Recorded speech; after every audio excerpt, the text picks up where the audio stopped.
Board of Trustees workshop at 911 Church Street in Fredonia, New York on this July 27th, 2026 at 4:30. I'm Mayor Mike Ferguson.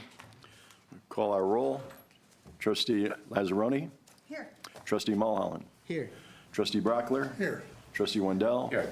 Trustee Cruz-Keefe is absent tonight. Please stand for the Pledge of Allegiance. I pledge allegiance to the flag of the United States of America and to the republic for which it stands, one nation, under God, indivisible, with liberty and justice for all. I'll start with my resolution. Yes, before we get going tonight, or this afternoon, it's not tonight yet, we have a special presentation, so Leanne, you want to take the floor? Be it resolved that for the month of July 2026 at the Village of Fredonia, Kenny Porter of the wastewater treatment plant is named Employee of the Month for his outstanding service to the community and fellow employees. Second. Trustee Wendell? Aye. Trustee Brockler? Aye. Trustee Mulholland? Aye. Trustee Lazzaroni? Aye. Kenny, congratulations. Will you come up, please?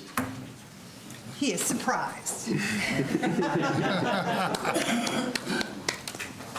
And can you go up there?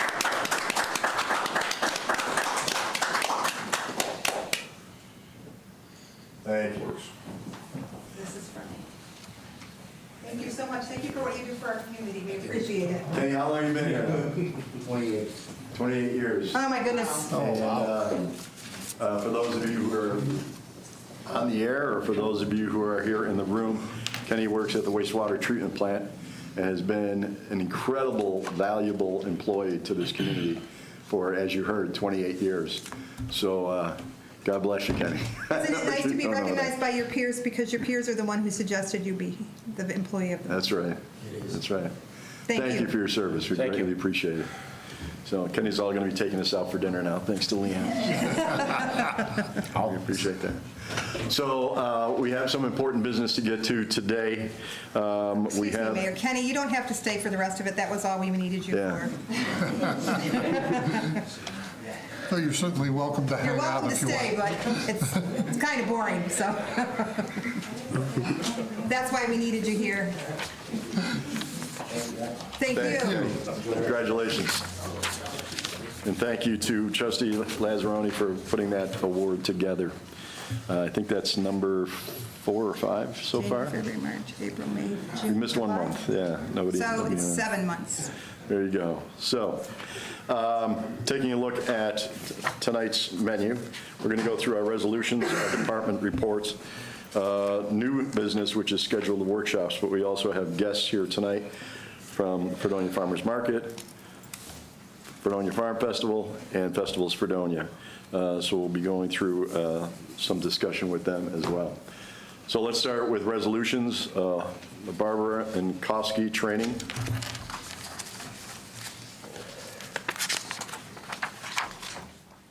Are we approving them tonight? No, we're just talking about them? Right. Yeah. Okay, just wanted to make sure. No, that's in their training budget, yes. Yes. Yeah. Then we should be good to go. Next one is Lewis Fred training. Lewis could not be here tonight.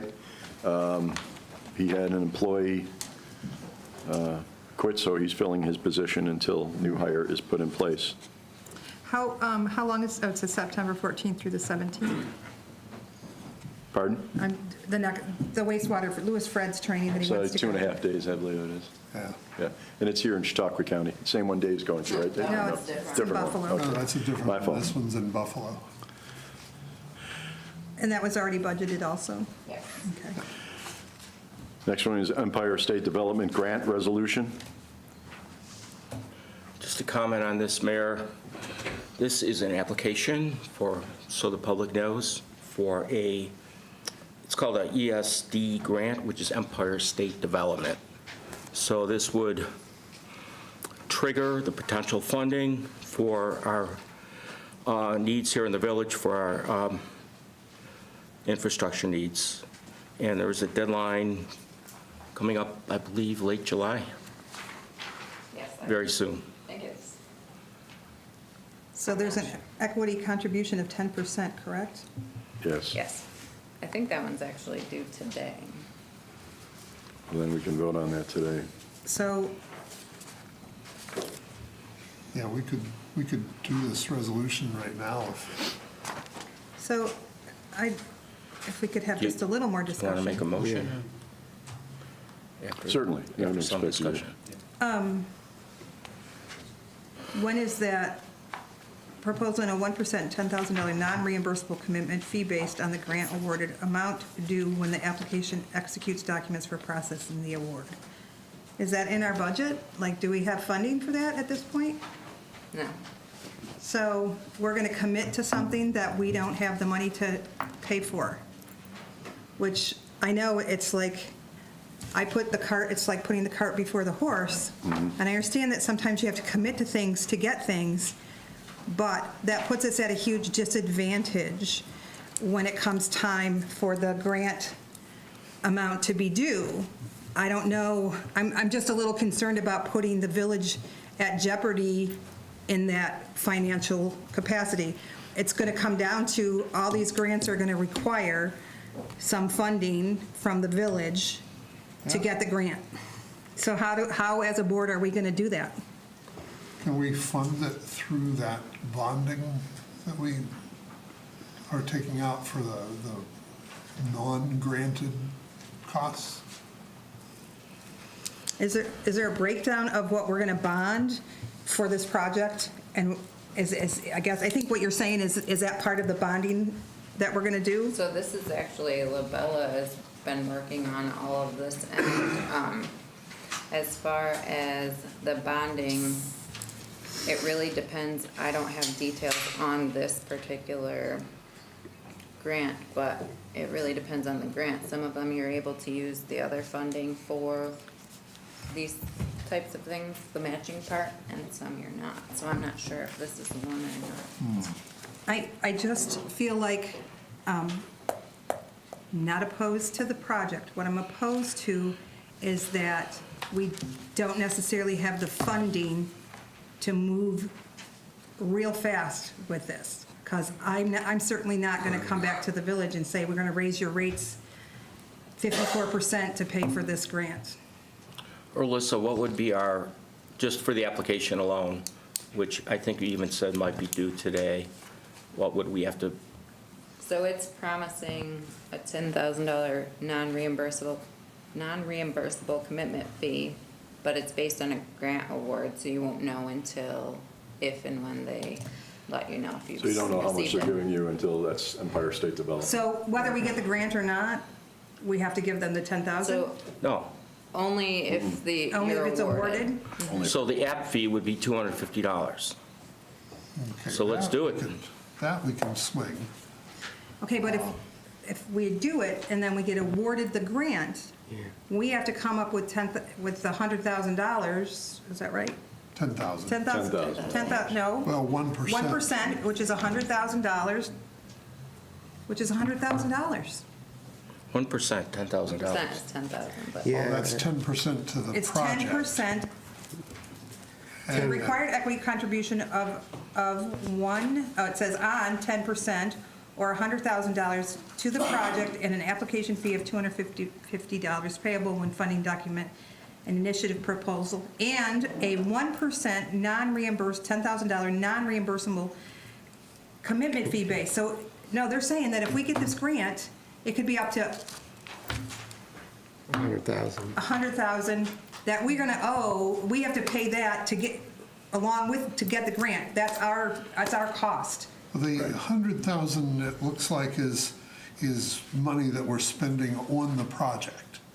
I understand that. Yeah. We don't have $100,000 for that project at this point in time, right? Well, technically, we've got the promise of 17, well, now, I think it's 19 million towards the 17.5 project. Yeah. So that's already, we just got another what do we get, 1.5, 1.7? 1.5. 1.5 towards that. So this would come out of the, I'm just stating the obvious of that we are, you get grants, but sometimes they're matching grants. Sometimes You have to put in 10% or 20% and make sure that you gotta have some stake in the game to get the money. Oh, without a Trustee doubt. Lazzaroni, think in terms of leveraging. Leveraging a small bit of money to possibly accrue a larger sum. I understand. Which is vital to the project. It is vital to, I'm just saying, how are we gonna answer And we've that already amount of money? committed to spend those millions of dollars. So since we're doing that anyway, that 100,000 is just a tiny piece of it. My understanding is when we haven't committed to spending millions of dollars yet, we're looking for money to be able to say that we're gonna do that's how we're gonna pay the project. Projects is 17.5, we've got over 19, close to 20 already. I'm not here to argue, I'm just saying, Which is I'm also- stating the fact that this is gonna Yeah. cost this money. That's all I'm saying. Absolutely is. Without a And doubt. then the And resolution- that's the misconception of a lot of the word grant in many cases. Many people think, well, get a grant, it's free. Nothing's free. Very few grants, an award is free. Grants Yeah. are not free. Can be anywhere from, Sorry, it says, in the resolution, it says, I think the problem here is that it says, "and the execution." So I'm comfortable authorizing an application, but, it goes the farthest way to say, "and the execution" when it ultimately gets awarded. Couldn't those be two separate resolutions? the execution, I believe, is through the Labella contract that we've already entered into for the project. Okay. Yeah. So they are two separate deals, but the Labella contract has already been passed by former board.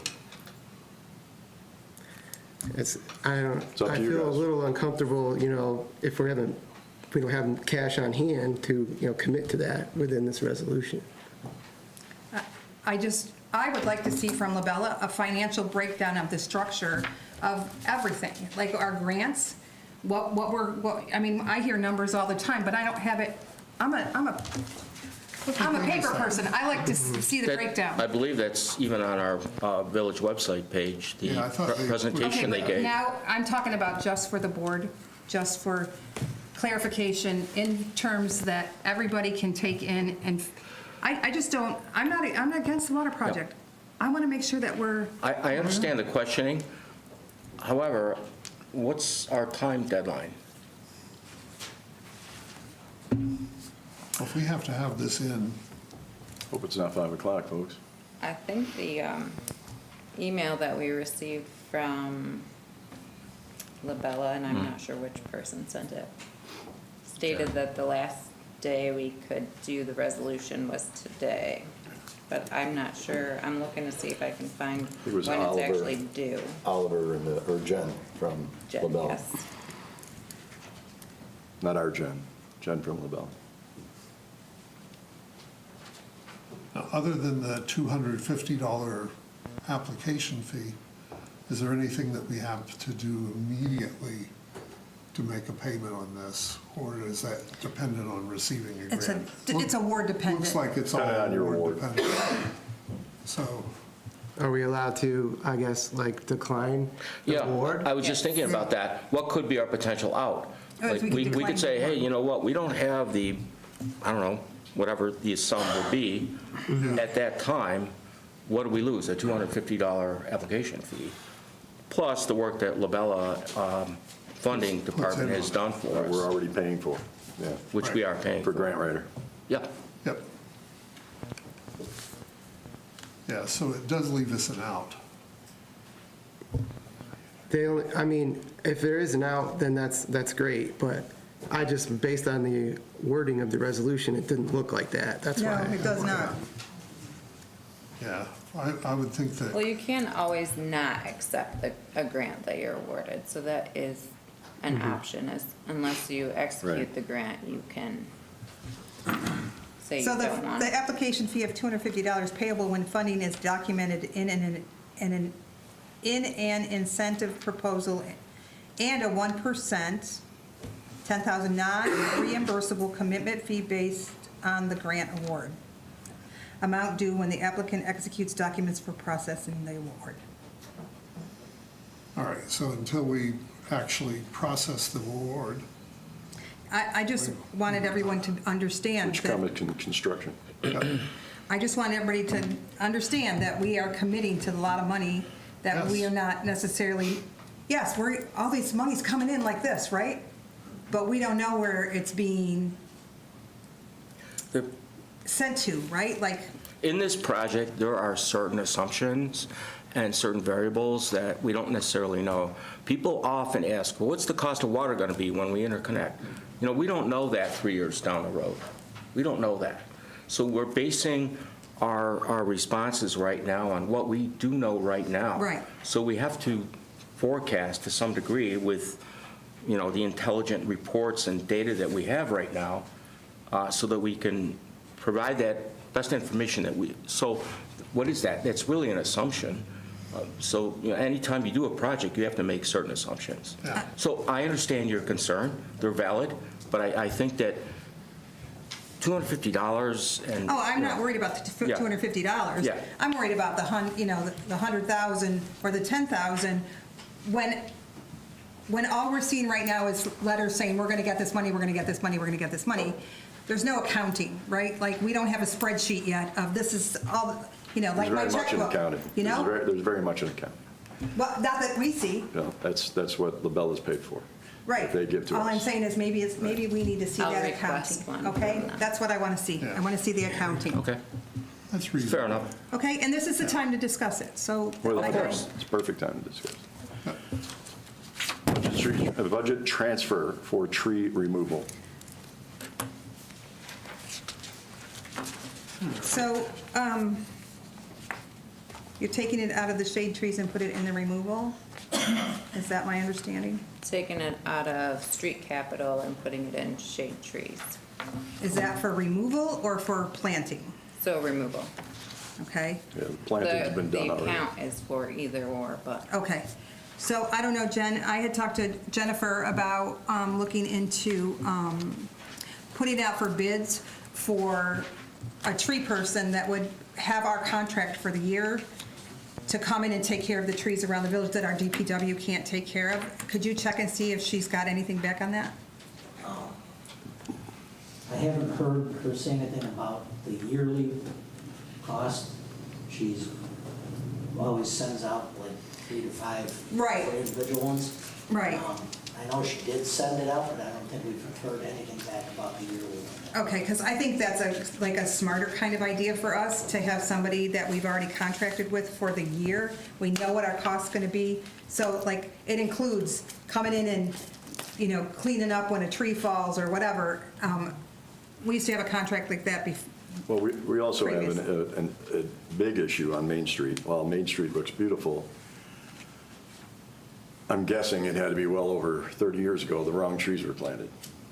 And we have, I'm assuming they're oaks or maples on Main Street in front of the stores.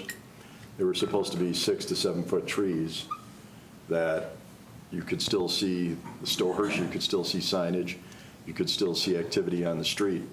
They look great, but they're covering up the business, our businesses in the Some community. sort of flowering tree, they're not supposed to get any better than they are. Well, we can, you know, nobody's talking about ripping them out by any means, but we can talk about trimming them down so that at least we can see. So if we contracted with a tree company to come in and contractually come in and clean up our trees so we don't have the issue of every time the wind blows, we have all these calls of all these trees down everywhere. So I'd like to see that so that we can discuss that, because I think it would be cheaper in the long run for us to contract with one tree service. We've already went out to bid, and then we just pick up the phone and say, hey, a tree came down. But then they do their due diligence throughout the year, where they come in and trim and take care of the stuff that's low-hanging stuff that's gonna cause a problem. So, yeah, let's work on that. I'm not saying it's not a good idea, but now you're adding costs that we don't currently incur. But we do But it's a incur them. service that's needed. I But we do understand. incur them, because sometimes we have to hire people to come To come do the trees. clean up the yeah. trees and, As in this case.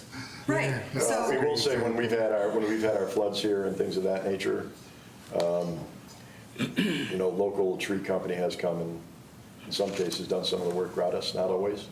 We're not asking them to do for gratis, it's just there's additional cost to everything we're talking about. I understand that, just like if we have to contract with a backhoe company to come do the street, if we can do it ourselves, it saves us a lot of money, great, but sometimes we can't, so we have to contract out. If we had one contractor that we took a bid on, and we budgeted it the way we should budget it, then we don't have to call somebody and they're gonna charge us $3,000 to come take a tree down. It's already included in our budget.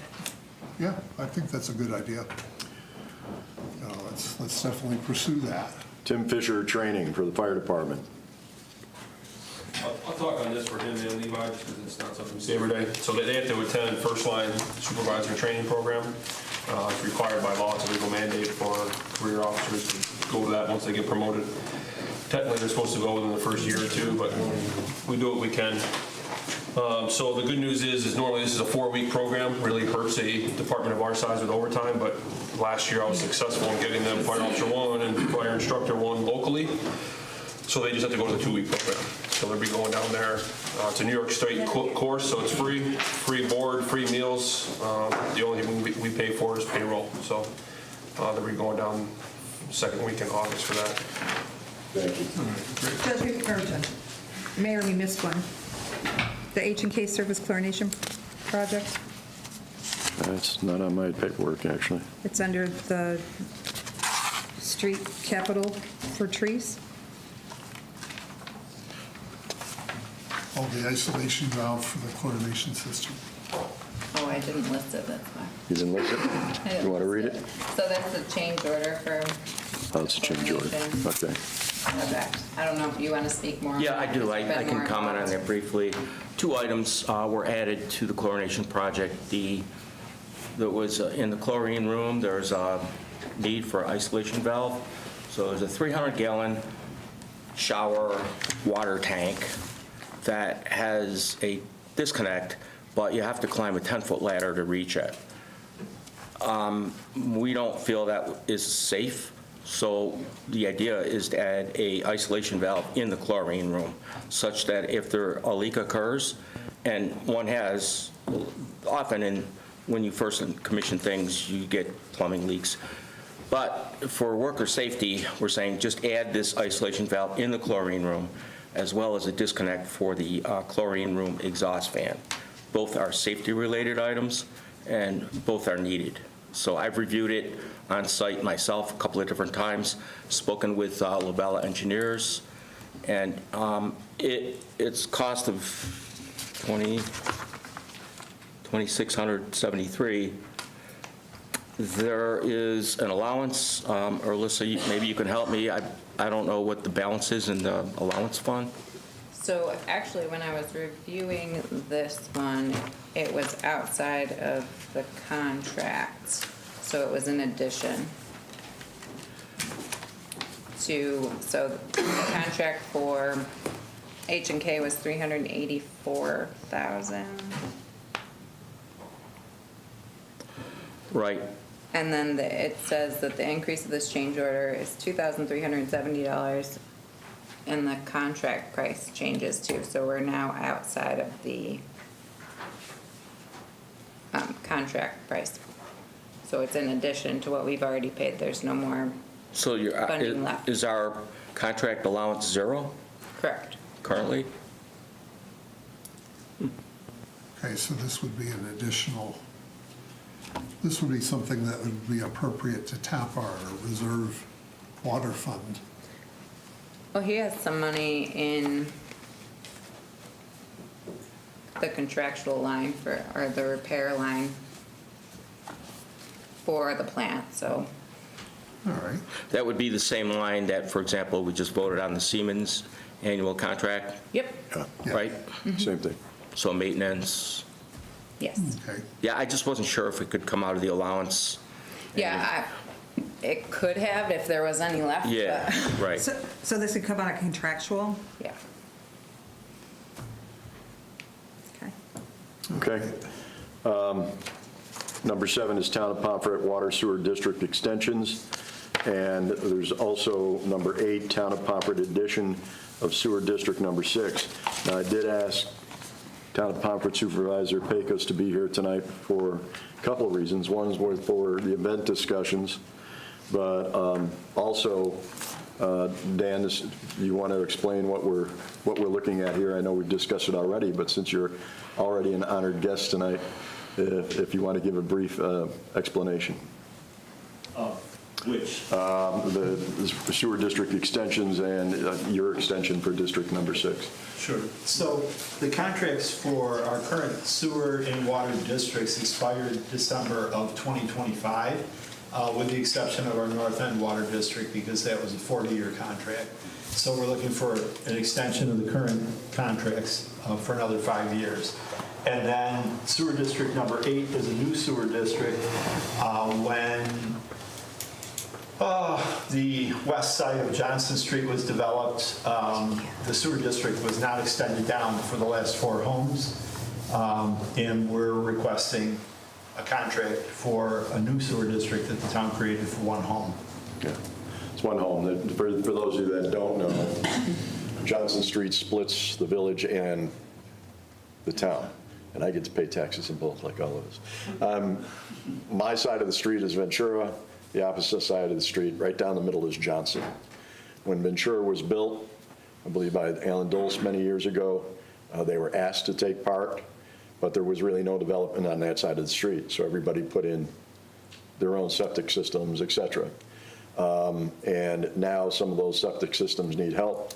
So it's 1 house that wants to connect to us, so that's at their cost, correct?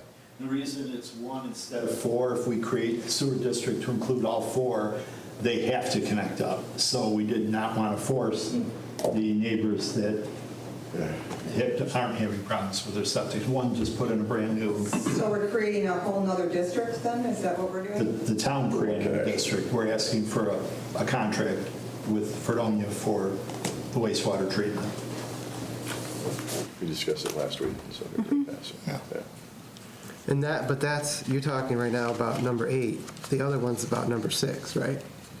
7. So, Well, I mean, sewer district number 6. Yeah, we have a contract, yes, no. Sewer district number 6 is separate, it doesn't exist yet, that particular one. Okay. It's number, Contract for that one. right, number 7 was our contract with the town of Pomfret for water and sewer, which we provide for them. And, in about 2 years' time, we're not going to need that anymore. But right now, it needs to be extended at this point so that we can collect our money and they know what they're supposed to be We doing. still need the sewer contract. They still have a sewer contract, So yeah. it's kind of confusing because, so you created sewer district number 8, correct? Number 6. Number 6. Okay. Number 7 already, No, I think on the initial paperwork, they labeled it wrong. I think they label it as number 8, but it's not, it's actually number 6, if I remember rightly. okay, because that's a little confusing. Like, is there a 6, 7, 8, or What is is there the just? contract? What does the contract say? I don't have.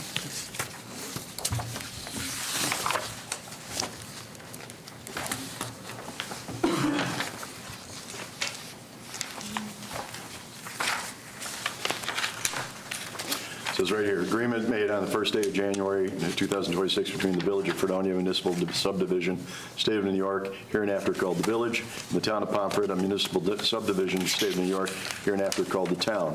Whereas the Town and Village previously signed a water purchase agreement dated January 1st, 2021 to the sale of water to the town for Berry Road Water District purchased by the village.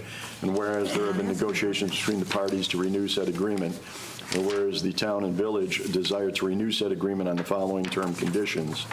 there is the That is sewer the resolution. district 6 in the contract is in the paperwork here. Yeah. So when does the other sewer contract expire? They did, December 31st. December 31st this year. And we have not renewed them yet? Correct. So, We didn't touch The discussion whether we were just going to waters renew or. and the sewer districts. So that was why we submitted the extension request. so I'm So just, most are an extension. That sewer district 6 is a new contract. Right. For 1 home. so is this agreement going ahead and continuing the contract for the sewer district? Yes. So there'd be no, we're not looking to review or change anything? Is that Well, what? that one we don't vote on until Monday. When we talked last week, you decided that you wanted to vote on the district number 6 since it was one house today. That was the discussion at the last meeting.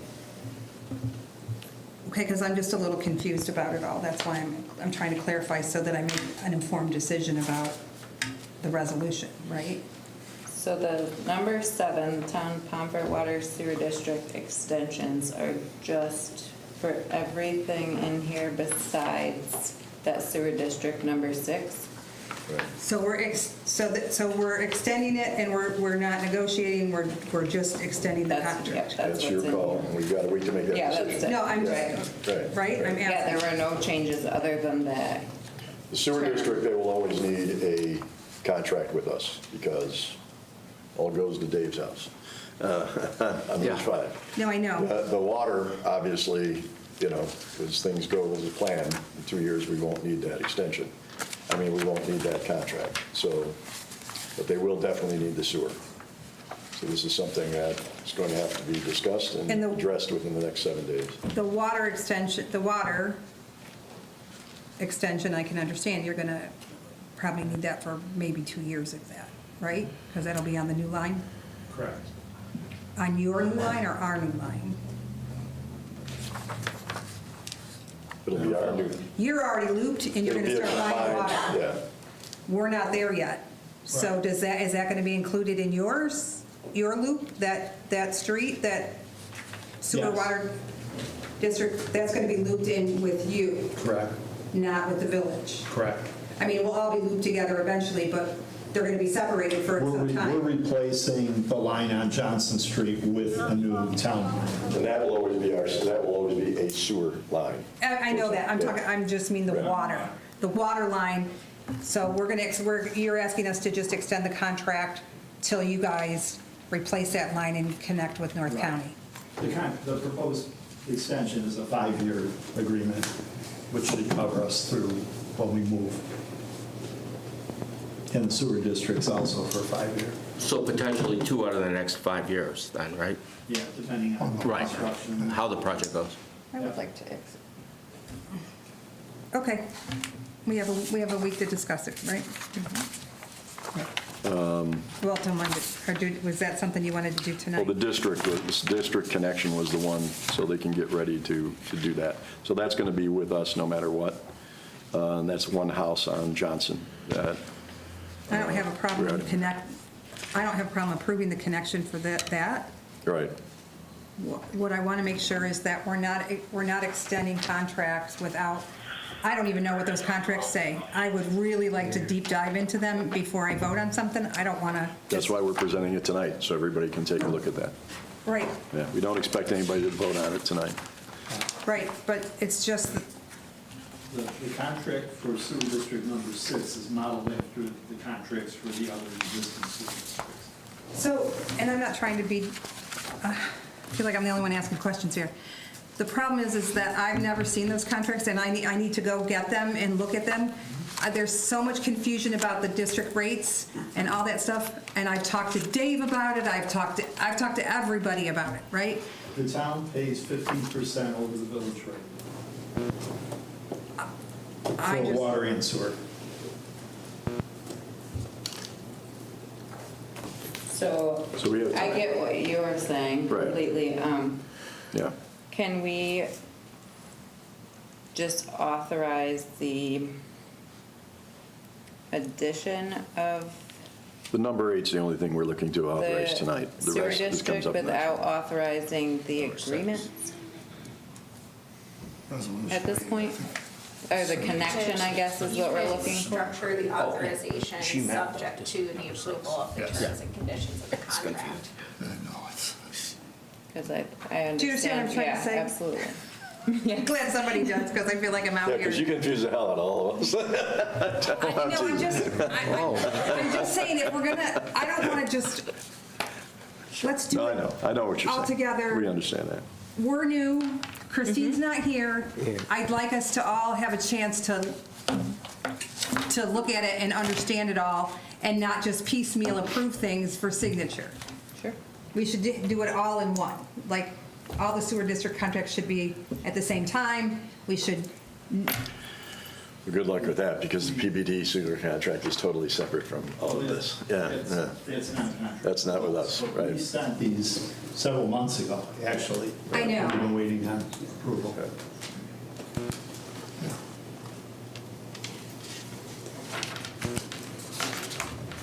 if you guys want to approve it, it's fine.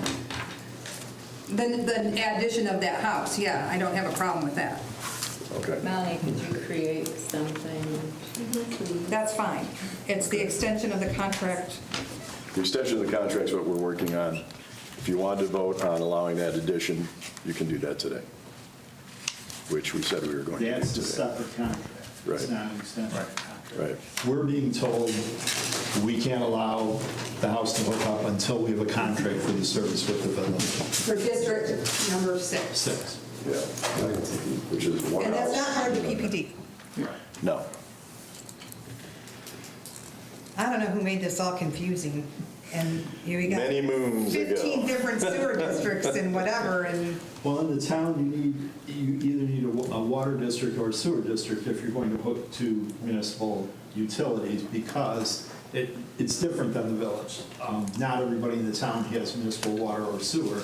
They have to be in a district in order to hook up, because I understand that. if they but don't pay their bill, we need legal authority to put it on their tax bill. No, If they're not in the district. you I can't. totally understand that. It just seems like they should have just extended the district that they already had instead of making 15 districts. I agree. One would have thought. Welcome to our world. We would have extended the district down instead of creating a new one, but it would have forced the other 3 homeowners to hook up at considerable expense. Okay. Thank you. Thank you for letting me take up the time. So did you want to do that today then? Or did you want to wait until Monday to do that? We've already delayed him one week on that, or actually we delayed him a long time on that one. Well, she does that. I guess we can move on, right? I don't have a problem with doing it today. Okay, we'll come back to that on a vote. Department report, Code Enforcement Office. Hospital's going good, foundations are in, they're doing underground plumbing. Site work is being done, they're on retention ponds and stuff. Parking lots are graded, but not blacktop yet. Project is going real good. And the apartments on Middlesex are slowly moving along. We're there quite a bit. Busy month this month. No, one of the grants that we issued with the New York Main Street grant on Water Street, which used to be Jim's Cleaners, plans to be open on time for Red, White, and Blues, which would be exciting to have another new restaurant opening up there. Construction is currently ongoing.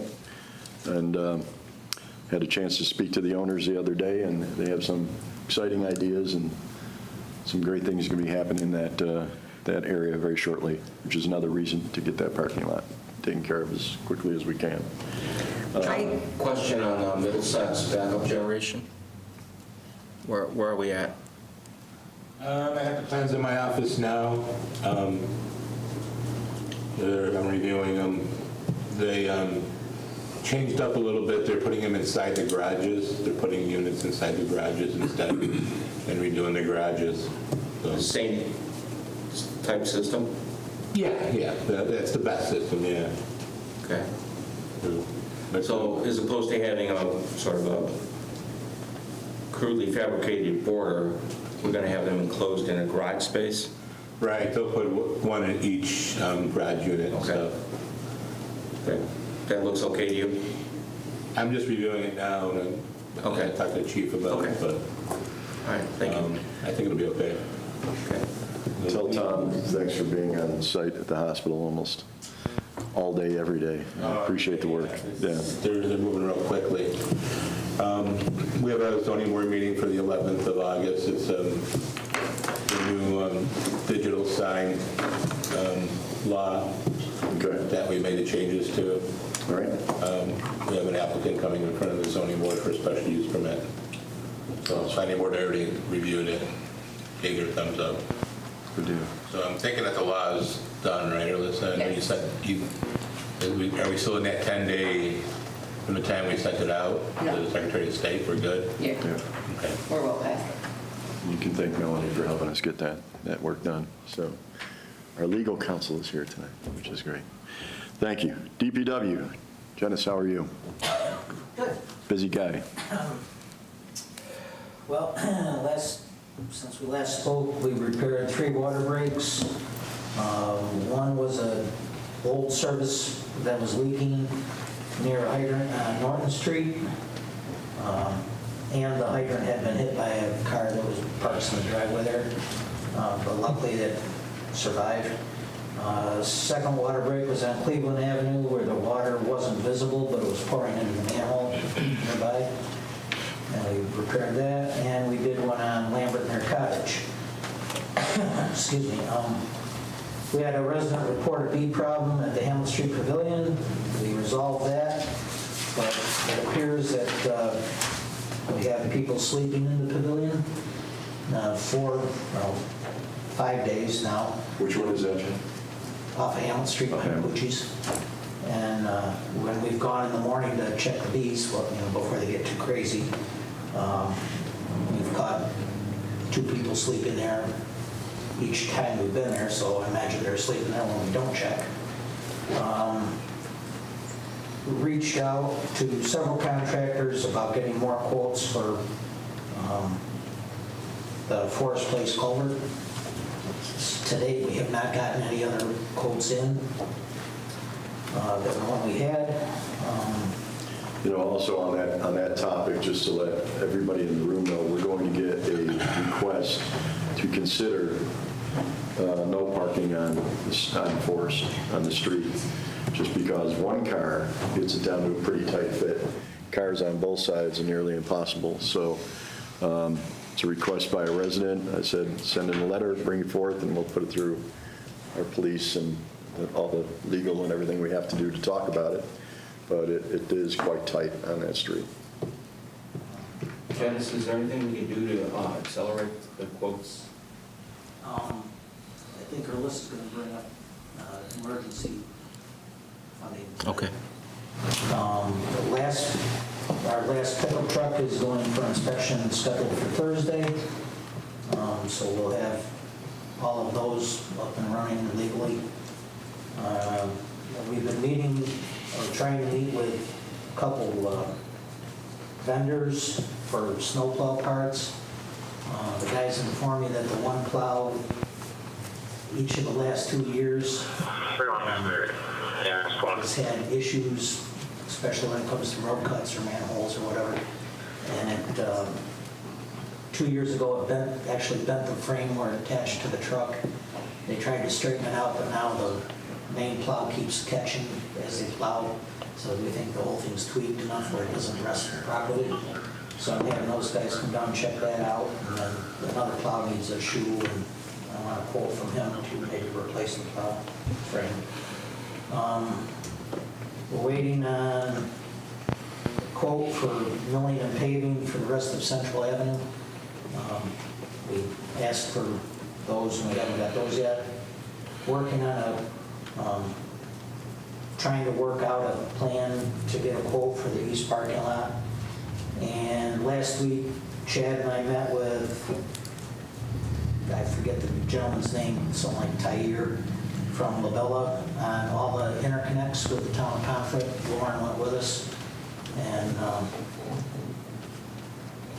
all of them are open and working. They're all check valves, so we can't get any water from Pomfret through any of them. And a couple of them, even though we have the capabilities to supply them, they don't supply them just due to elevation and whatnot. Okay. But if something were to happen on their end, we could supply them at a moment's notice. I have a question for you about, so if we mill and pave Central, I don't know what that is, yardage of millings, right? I have no idea, because that's not my forte in life, but if we save those millings and rent a screener, as our DPW, and we just get, rent the trucks that we need from like whoever, right? Instead of having them come do all of it. that would save substantial money, would it not, to do like the east parking lot, is what I'm saying. Thank you. To reuse the millings for the east parking lot, what I've seen, generally what they do is they mill and they heat it right up and throw it Throw it right back down? Okay. So, well, whatever we get off of Central Avenue will just be our stockpile for road repairs and that. Okay, can you use them at all, the reusable millings from like Central? Can you use them in the parking lot at the DPW? Is there any way to recycle them to be used there? I would imagine. I don't know. I'll have to ask them when I get a hold of those people. I'm just thinking, let's reduce, reuse, recycle as much as we possibly can, right? But I think that would be a good idea to be able to, like, especially the east parking lot, where I haven't found anything from CHIPS saying that we can use CHIPS funds to do that parking lot. So if we could do it by just reusing the millings and still get it done, I think that would be a better way to go about it. Should, in theory, you'd think it'd be cheaper. I actually think I've talked to a few people that are DOT, my friends that work at DOT, and said, that, yeah, that's actually, You're suggesting if the CHIPS funding drops out, then that would be Plan B. yeah, that would be a great way to be able to still pave that parking lot and not have it cost as much as, out of pocket as Right. it normally would. However, concurrently, you're looking into trying to get that CHIPS funding situation gets to some point of direction, What we can. right? I mean, the funding from CHIPS and what was the other one we got? State just something, lost my head. They both went up this year, so.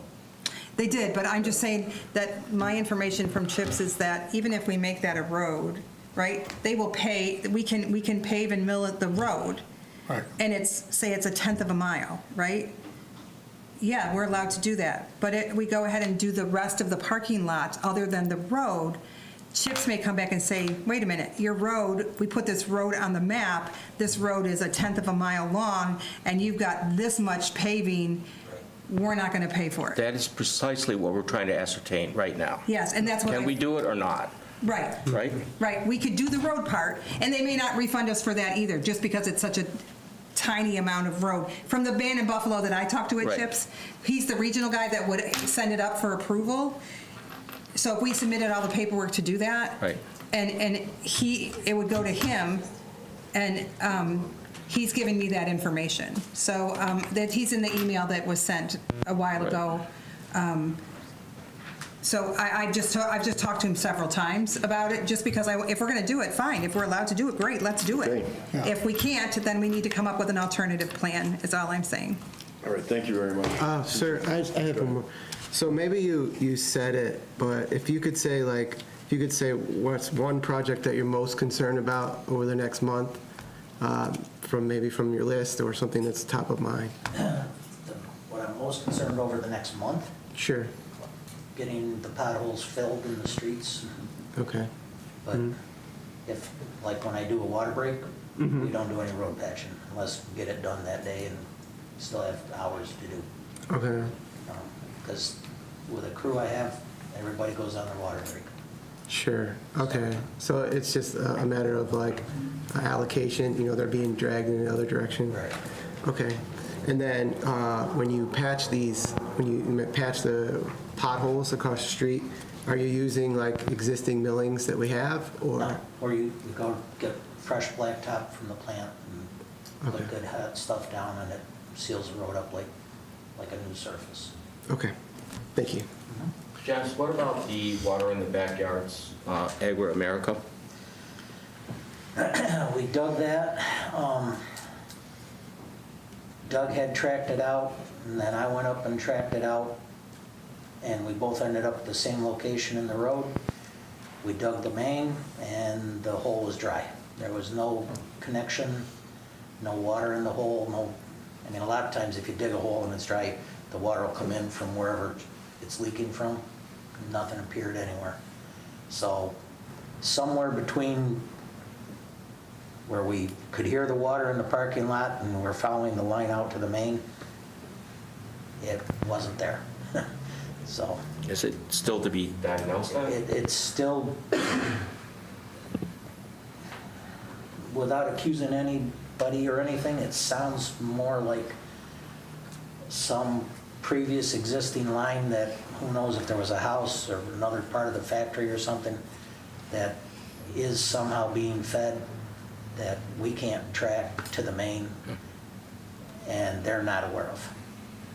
But, yeah, there's water there, There's treated water coming out of there. yeah. It's going into the main plant and then out, and another line goes out the back to the neighbors on Liberty Street. So it's coming out of their feed line somewhere, or It's coming out of a non-metered line. So it's not serving any purpose other than to exit the building. Right.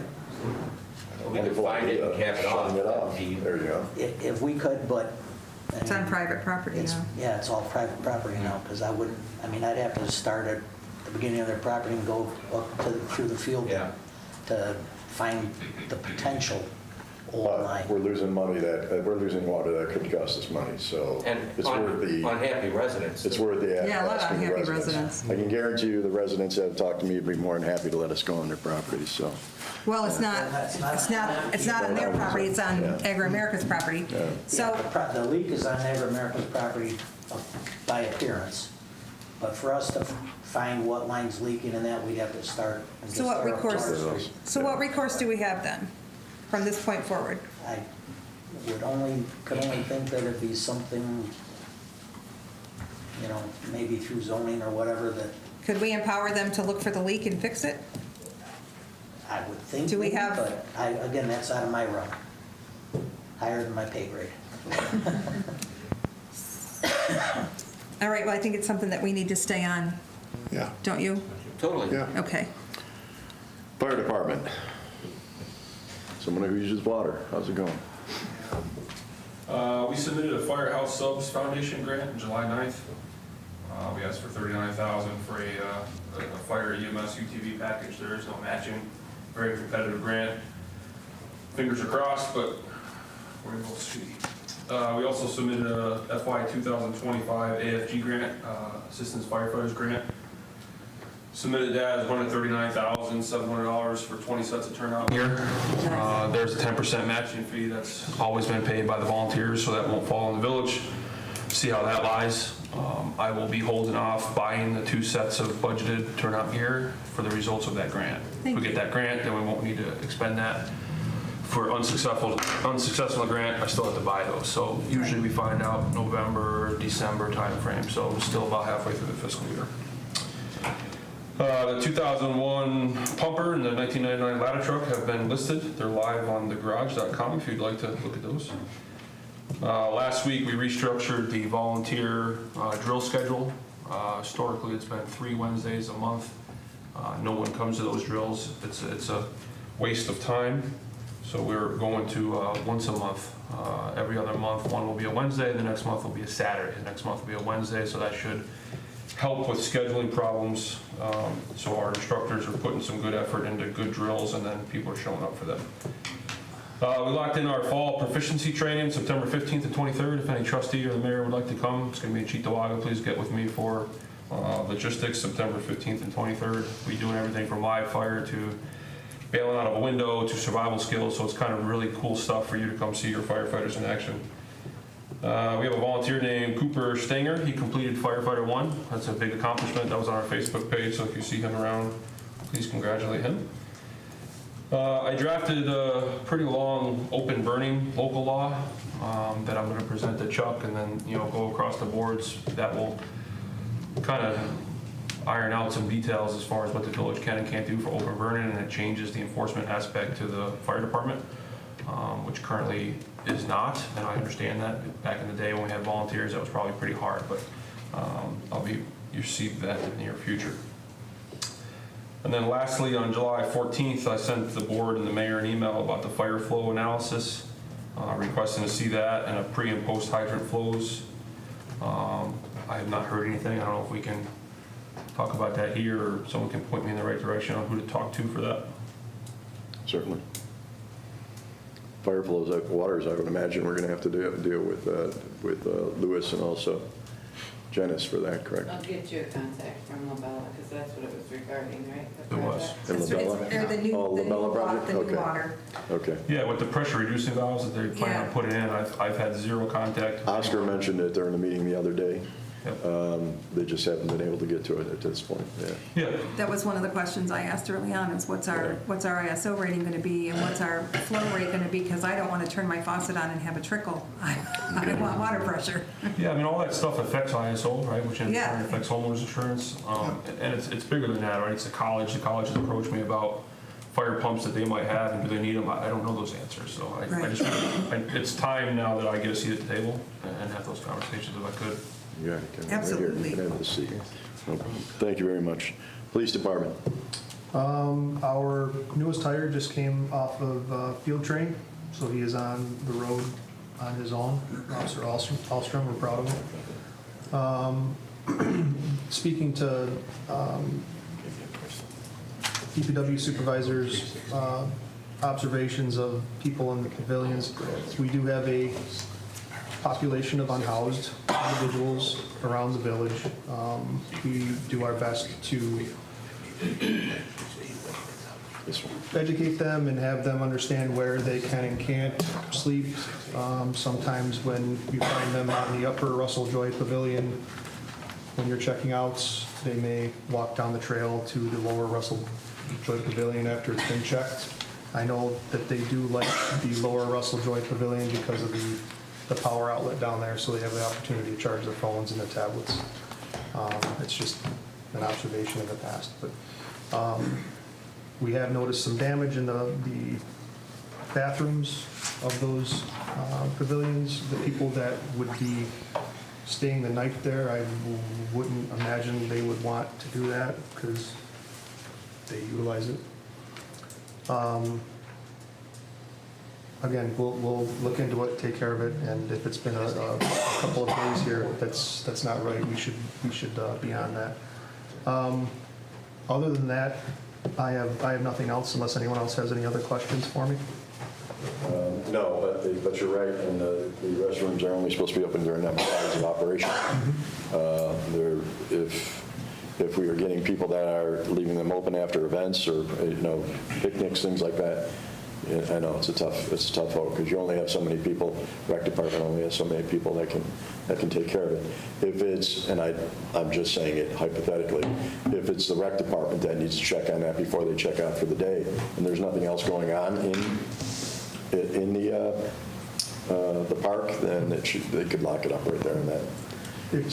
Another question I have is it possible to key the bathrooms to a common key? Each patrol car has 6 keys on it as we speak for locking and unlocking the doors at night and in the morning. Yeah.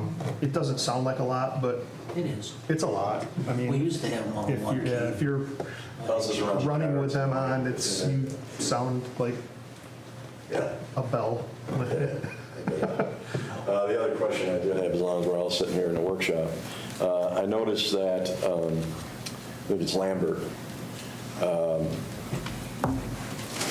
I know DPW has done like 3-ish, 3:30-ish, somewhere around there, and we just have to coordinate.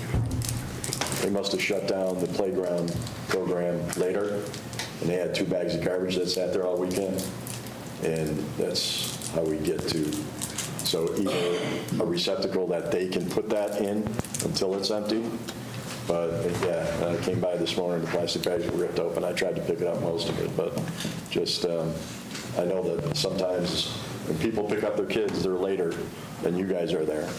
So, and the bags sat there all weekend. So, as you know, we have a short-term minor problem with little furry friends lately, so we want to make sure that we address that as soon as possible, so that people are aware as well. Did we go ahead with the baiting? Some of the businesses have baited, we have not. Okay. Chuck and I talked about baiting the back parking lot and charging the individual who caused the issue.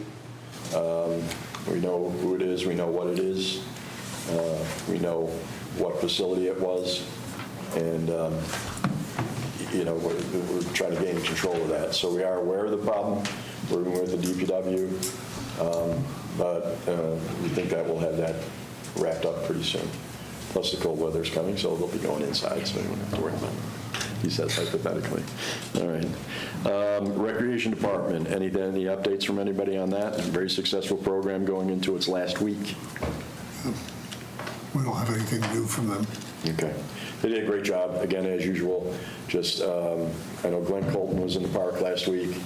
Annual event, does a great job. They had their nighttime dance got delayed by a couple of days because of the storm. That went off very, very well. So we thank them for everything that they do. Wastewater treatment plant. We finished our first quarter of PFAS testing. Everything was submitted for that. We're continuing the cleaning of aeration tank and cleaning and maintenance of aeration tank number 4 and making good progress with that. And that's all I have to report on. Okay, thank you. New business, schedule of workshops. Just to talk about that, Ben, you wanted to bring that up? Yeah, I think we need to schedule a vote for Monday, just to set the time for the workshops to 4:30, if we're going to do that. Okay. Just for the summer where we had changed some of them to noon. Yeah. Let's move them back to 4:30. Obviously, between elections and between a couple other things that went on, we've had a lot of turnover in the board. As you can see, we've had three new trustees in a very short period of time. We appreciate their patience, and we appreciate their diligence, but there's people that have different work schedules and things that come up. We tried out the 1 o'clock deal for one meeting, and it just wasn't going to work out for a couple of different reasons, so we went back to today at 4:30. So yes, if you go from there. Let's move the rest of them. For the workshops only, the 4:30 the meeting stays at 6:30, or 6 o'clock. Yep. 6, right? 6. Okay. 6. All right. Under new business, I'd like to talk about the folks that are here tonight, all doing great work for the village with regards to bringing events and things to the community for many, many years. And there's been questions on both sides from all three organizations. We have the farmers market here, who's been working in the park for many, many years in the summer, and then at the Masonic Temple on Main Street during the winter. There is, well, I was going to say Larry Fiorella's Festivals Fredonia, but it's not Larry Fiorella's Festivals Fredonia. It's their board. Larry is no longer the official president, correct? Okay, there you go. So Festivals Fredonia, and we have Lauren Boyle, who is with us, who graciously took over the Fredonia Farm Festival now 2 years ago, correct? Yeah, we're in our 3rd year. Almost in the 3rd year, okay. So a lot of confusion, not only on everybody's part, including ours to a certain extent, but the laws have been pretty clear over the course of the number of years. So I'm going to take a little time. I want to appreciate or thank and appreciate Supervisor Pecos's time, because ideally, to give everybody the history of the park, and Dan, correct me if I'm wrong, I was once. Well, he says many more than that, but the park, town of Pomfret, was incorporated before the Village of Fredonia was incorporated.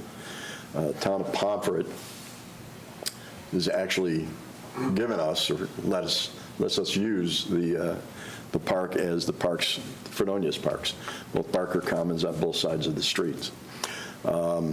Memory serves me correct, it goes back to prior to the Village of Fredonia being in place, that the family that donated the land and donated the park made it very clear that alcohol was not to be served in the park. And if alcohol was served in the park, that it could revert back to the family. I'm not even sure if there's any family members still around, but so It's an issue.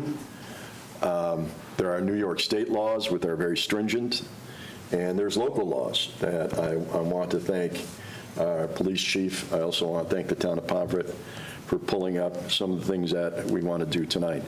So first, bear with me. I'm going to read what the vendors law, or the latest edition of the vendors law for this year had said.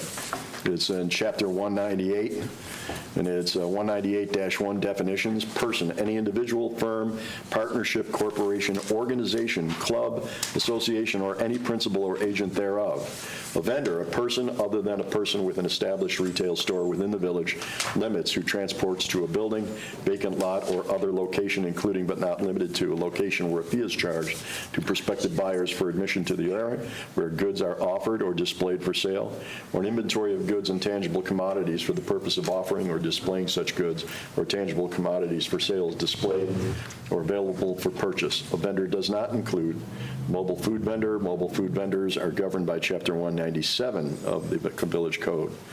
Licensing on 198-2, it shall be unlawful for any person, firm, or corporation to engage in the business of a vendor within the village without first obtaining a license, therefore as provided by this chapter.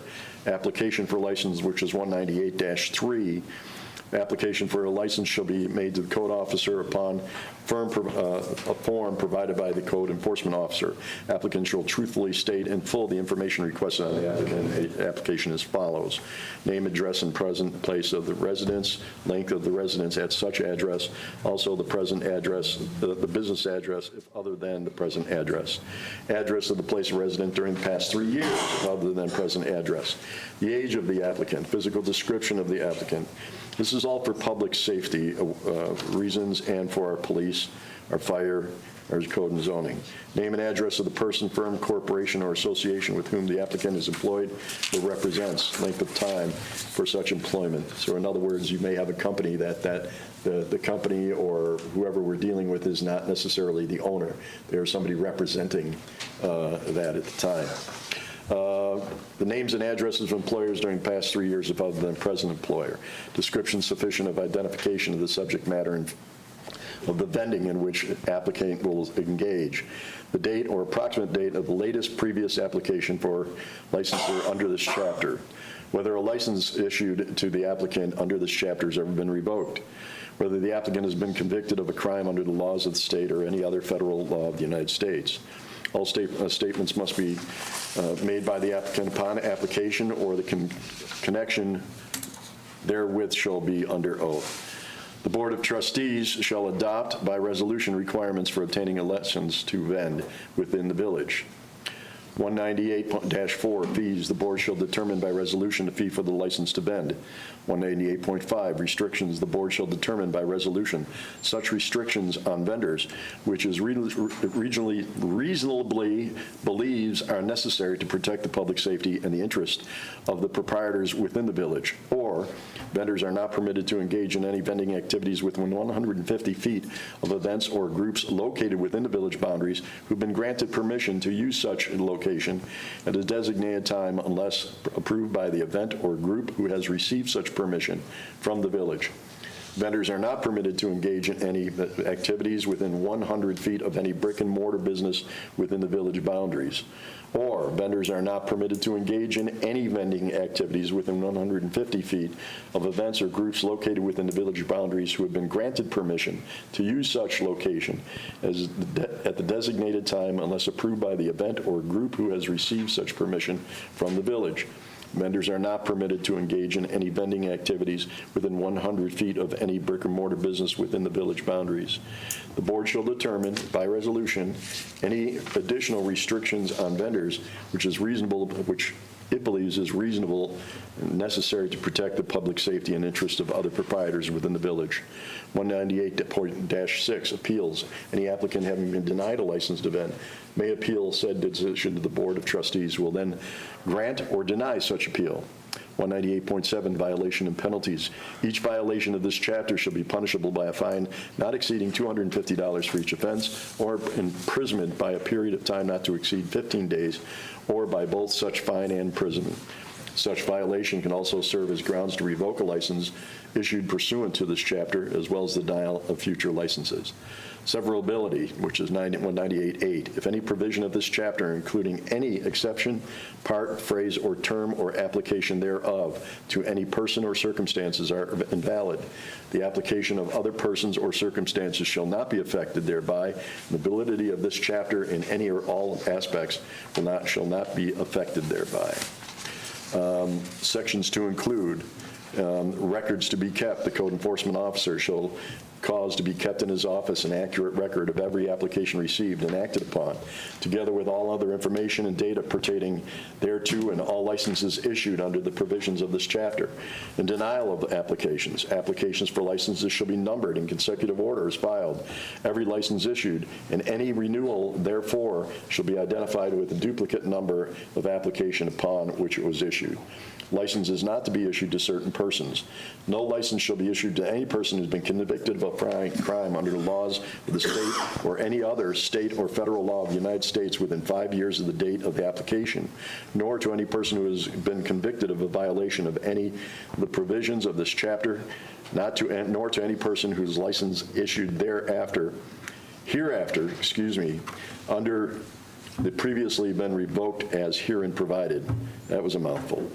Revocation of license. A, any license issued hereunder shall be revoked by a code enforcement officer if the holder of the license is convicted of a violation of any of the provisions of this chapter, or has made a false material statement in the application, or otherwise becomes disqualified for the issuance of a license under the terms of the chapter. Immediately upon such revocation, written notice, therefore, shall be given to the code enforcement officer to the holder of the license in person by certified in the United States mail addressed to his or her residence set forth in the application. Immediately upon the giving of such notice, the license shall become null and void. The expiration date, the license shall state the expiration date thereof. Duration of license, the period of license in which the time shall be valid shall be set forth by a resolution of the Board of Trustees. B, in determining the expiration date of license, the day the license is issued shall be counted as the first day. Exceptions. Sales by persons under the age of 18 and any other activity whereby the vendor had been previously invited by the occupant shall be exempt from this chapter. Religious corporations, persons under the age of 18 shall be exempt from the license requirement of the chapter. Any public market or farmers market, such as those that are defined in 260 of the agriculture and market laws, as well as any participating vendors in such markets, shall be subject to permitting pursuant to this chapter, provided, however, that any vendor authorized by the sponsor or organizer of such public market or farmers market who is engaged in the sale of farm and food product as the term defined in section 260 of the agricultural and market laws shall not be subject to a vendor fee. Now, I'm not going to bore you with all these other pages, but there are highlights here with regards to alcoholic beverages. And I won't go through the entire thing other than to go through, the article should be entitled Local Law Regulating Open Containers in Public Places. This is a Village of Fredonia law. It was adopted 8/22/1983 and number 3 of 1983. The Village Board of the Village of Fredonia, New York finds that unrestricted consumption of alcoholic beverages in certain public places often leads to disorders and related problems, as well as littering, such as public places, and disturbing to the public and threatens peace and good order. B, the purpose of this article is to prohibit the consumption of alcoholic beverages in certain places in order to prevent disorderly behavior and littering of public places, and to protect public health, safety, and welfare, to promote the public good. 81.3, definitions. For the purpose of this article, the following terms have been meaning ascribed to them. All other words shall have meanings normally ascribed to them in regular usage. Alcoholic beverage includes alcohol, liquor, wine, beer, cider, every liquid, patented or not, containing alcohol, beer, wine, and capable of being consumed by a human being. Container, any bottle, can, glass, or receptacle suitable to be, for or to be used to hold any liquid. Public place, any highway, street, sidewalk, park, playground, public parking lot, or other public places defined by Article 214-00 or 240-00 Penal Law of the State of New York. Consumption in places are prohibited. No person shall within the Village of Fredonia drink or otherwise consume liquor, beer, wine, other alcoholic beverages while such person is in or upon public places defined by this article. Possession of open containers in public places are prohibited.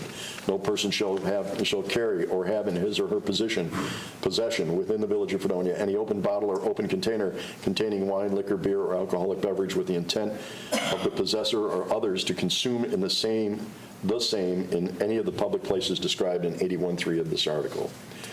Presumptive evidence. The possession of open bottle, open container, unwrapped, with the top exposed in a public place, as herein defined, shall be presumptive evidence that such open bottle or open container is intended to be consumed in a public place. And then open bottle or container in any vehicle in or around public sidewalk, street, highway, parking lot, public park, or other public places defined of 81.3 of this article shall be presumptive evidence that the same is in possession of all the occupants. Exceptions. This is a highlight. The article shall not apply to A, to a picnic or other family community gathering at the park commonly known as Russell R. Joy Park on Howard Street, provided that special permission has been granted by the Village of Fredonia of Trustees or its duly assigned officer or department. B, to and within the boundaries of neighborhood block party, provided the prior approval is granted by the Village Board of Trustees for holding of the block party. C, the board may, in its discretion and by resolution, suspend the provisions of this article as designated area of the village for a designated public event. The board shall approve, deny, or by resolution, all applicants for alcohol sales under this exception, and shall, by resolution, determine the requirements for such applications. This was added in 6/26/2018. and number 2 of 2018. Penalties for offense on 81.8. Each violation of the article should be punishable by fine not exceeding $250 for each offense, or imprisonment for a time period not to exceed 15 days, or both such fine and imprisonment. I want to highlight another article in here without putting us all to sleep before we can discuss it. Under Parks, I don't think we had anything, Chief, under Parks, correct? Yeah, there's a couple things. There's a couple things in there. Do you want to refer to them, please? Sure. So you just read the vendor law, and I believe that this is just specific to the park. In Barker Commons, Elm Street, 20911, no person shall or offer for sale, hire, lease, or hire or let out any merchandise in any park without a permit from the Board of Trustees of the Village of Fredonia or its duly authorized agent. Alcoholic beverages. Alcoholic beverages are prohibited in Barker Common, Elm Street, Forest Place, Gardner Street, Hamlet, Houghton, Lambert, and Russell Joy Parks unless permitted under 209-9C of this article. Glass containers. No glass containers shall be allowed in any park area. And then the excessive noise. So, and I read these as, a lot of these were drafted probably prior to this, but the dates on this are 1982, and I believe when you speak of the history of the town of Pomfret and Barker Common in itself, I believe some of these laws, the spirit of some of these laws, were drafted as kind of a roadmap for us to be good stewards of what goes on in the parks. So 1982, I was young, but it's a long time ago. But if you look into some of those laws, even as recent as 2018, there was some, hey, you know, we may be using these parks for something different. We may be utilizing these parks for events, or we may be utilizing these parks for things. But there are some guidelines in order to be able to utilize them for that purpose. In the excessive noise one, it just states simply that, you know, there's a permit. Basically, it's a resolution from the board And it's not to be denied, but it's for civic events. It's for like a not-for-profit, which I believe these entities are. But it can't become a disturbance. Like, it can't turn into something that is, people are calling us on and complaining, similar to we had a few years ago. I think we talked about it at the last meeting it was a bar downtown, and we were getting complaints from a bar, and there was an outdoor band at the bar. So Chuck spoke to it a few meetings ago about an entertainment permit or something like that, where what happens to us is we get caught in the middle. We have laws on the books, and we have noise ordinances, and we have these things that we're expected to enforce, but where's the line? Where do we enforce it? If it's a commercial establishment, if it's a bar, if it's keeping someone awake on Chestnut Street, is it excessive? I mean, from downtown to Chestnut Street, it might be excessive, but how about having some sort of guidelines or something that says, no, we knew this was going to happen. This is permitted. This is acceptable. This is something that was supposed to happen. But any other questions I can answer in reference to some of those things that you just read, except the vendor. I have nothing to do with that. Part of what I think is important is there's a misconception here that once the board approves the event, it doesn't mean that the vendors have been approved. It means that the event has been approved. I have reached out to a few of those vendors. I've spoken to Mr. Fiorella, and it is it's important to have the conversation about kind of the expectations and what we look for. And if you dive into the New York State alcohol beverage control laws and can make heads or tails of some of them as far as their permits are concerned, or what is a winery, what's a micro farm, what is what's a permit, what's the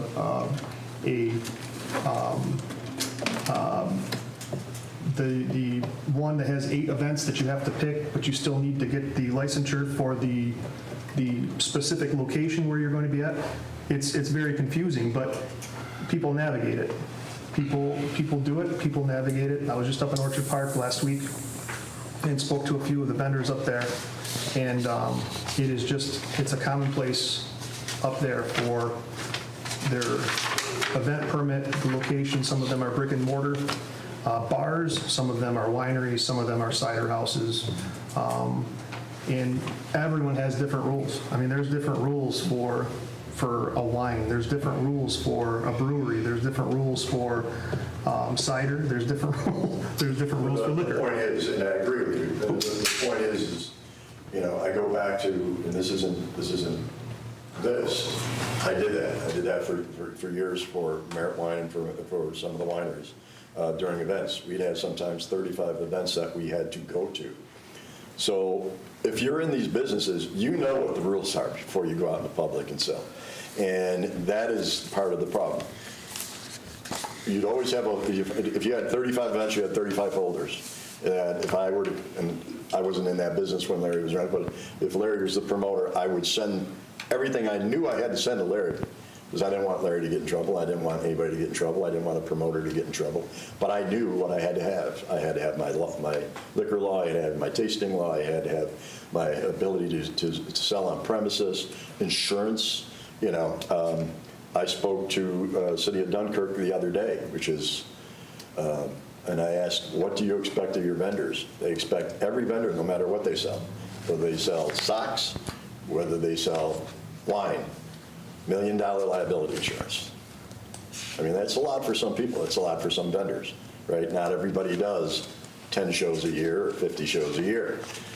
So I think the misunderstanding is in this, when the board gives permission for the event, the board gives permission to hold the event, everything within that event still has to go through the law, through the application process.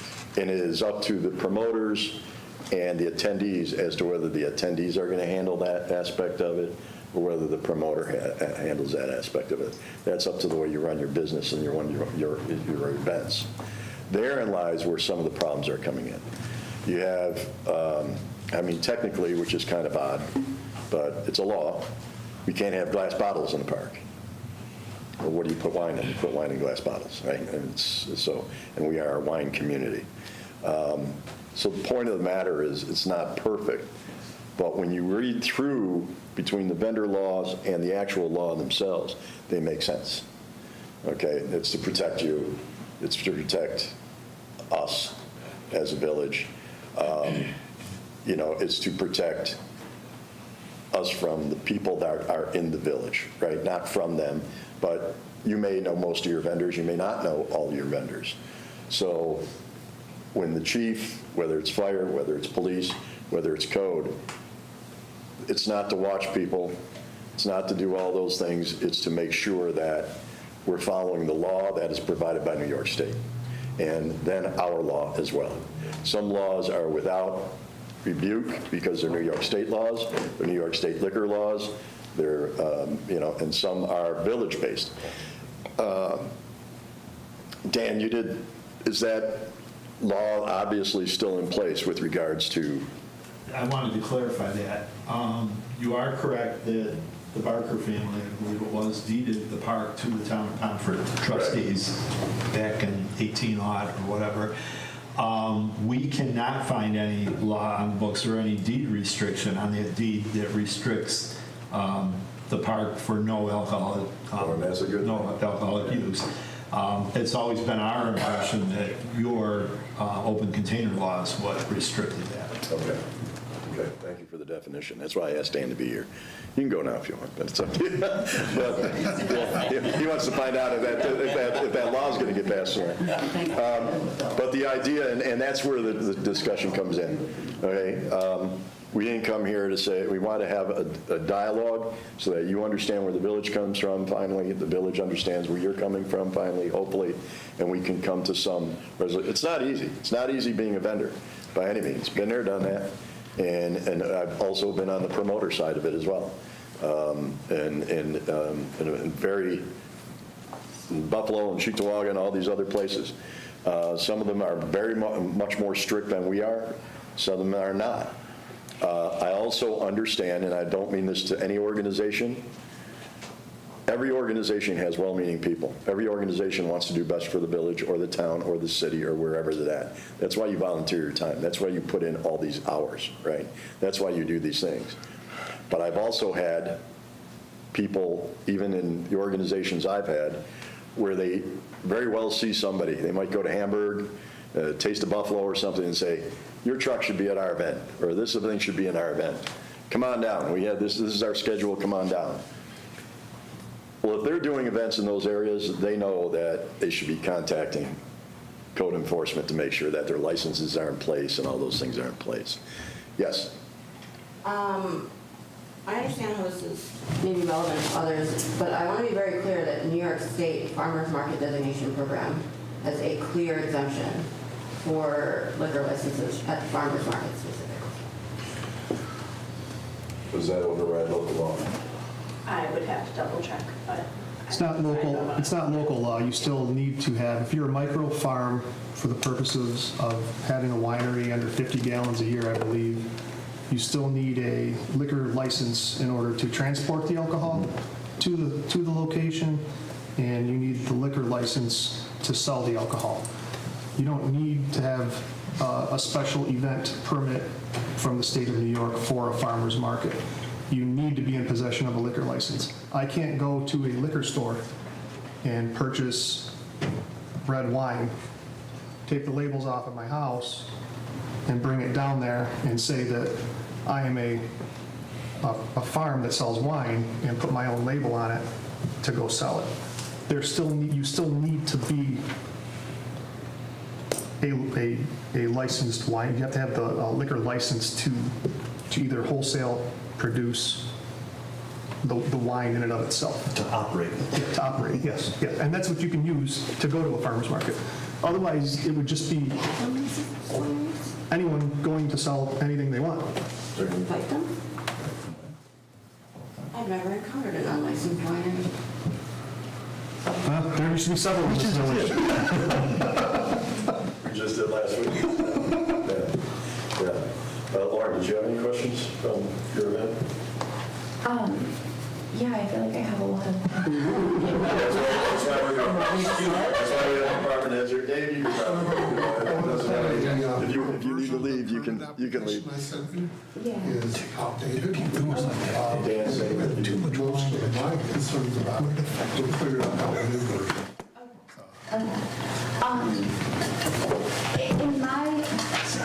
In my opinion, and I do want to specify that I, in no way, shape, or form, am trying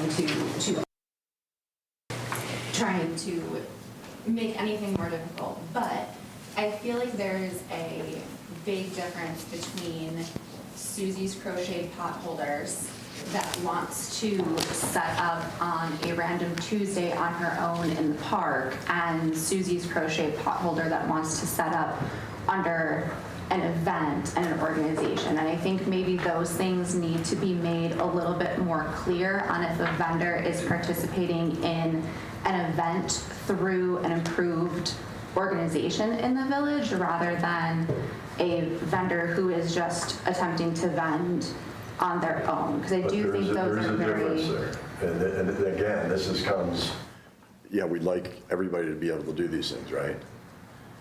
By law, you have to have a New York State tax license. If you're selling a product, even if it's crochet stuff to, save money for Christmas presents or go to Florida, if you're selling to the public at an event or on a corner or in a building, you have to have a New York State sales license number, and it must be displayed. It's the same one for everybody. It must be displayed on your tent or your table or someplace. It could be on the box behind, but it has to be seen. And not everybody does that, and I get it. I understand. I understand grandparents trying to save money for their kids, take them to Disney World. I get it. But right now, the laws are very specific with regards to it doesn't matter if you're doing it to be at the McKinley Mall or whether you're doing it here as even a church fundraiser, right? I mean, if you're donating things or the money is going to a charity, in a church basement, that's different.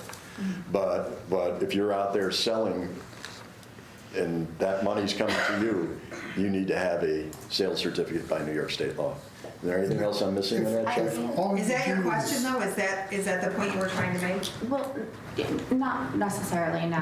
I understand that everybody should have a tax ID. I also, in my opinion, I believe as the Farm Festival, that's not my business if somebody is not choosing to follow New York State law. That is somebody else's responsibility. I'll tell you what you're in trouble for as a promoter if you don't.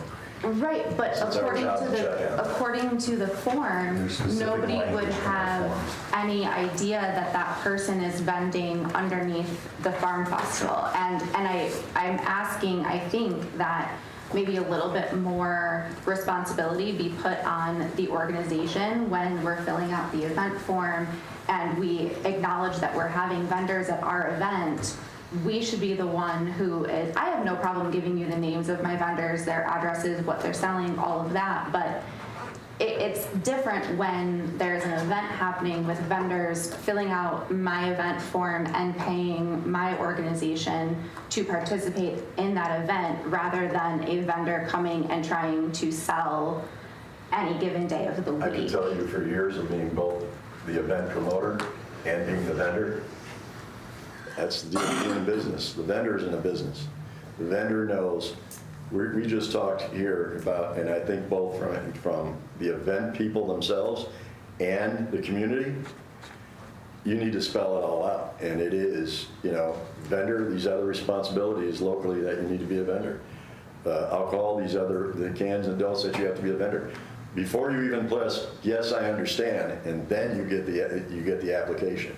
Because you are held responsible in some cases. It's not like Fredonia is getting raided by the New York State Department of Taxation Office. So It only takes once. My question is this, so Fredonia Farm Festival, vendors that come underneath that, are you filling out those vendor applications, or are you giving them to the vendors to say, you need to fill this out, and they submit them to the zoning? Back to us. Back to you, and then you submit it all as a package, or no? Well, no, because we've never really understood how the vendor law has really, like, it just started being implemented once our festivals have already started. I've been collecting vendor information since January, February of this year, and I don't think the law was really starting to be enforced until like Been March. enforced since 1988. So the process is in question, right? After you fill out the application. I mean, I guess my question to you guys is, what do you envision for Barker Common? What do you envision for these festivals? What do you request of us? Because we pack your parks and festivals. Wednesdays in the parks have been packed. You've never had a park on a Wednesday night in the summer packed as well as it is. Saturday mornings are packed. Do you want these people here in your village? Because it's going to give you business regardless. You're going to have the tax paid here. They're going to go to other restaurants. They're going to go to other businesses. And yes, maybe not that day, but they probably will come back. We've had people come to our festivals every year from Erie, from Ohio. They come and talk to us. We had a couple come 2 weeks ago to a Music in the Park from Ohio. They said, what's going on here? As we were setting it up, we're going to go to dinner at Nana's, and we'll be back to listen to the music. They came back, they enjoyed themselves. Every week it's gotten bigger and bigger. Last week we probably had 200 people in our park. I've never seen that before, and in years. I don't think anybody's questioning the value of what you do.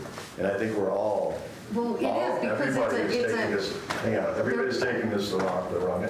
The responsibility is partially on you, but especially for like the vendors that come from the Farm Festival, all those people know what they are at the Corn Festival, they are at the Hamburg, they're at all these festivals. They know what they're supposed to do when they come into a village.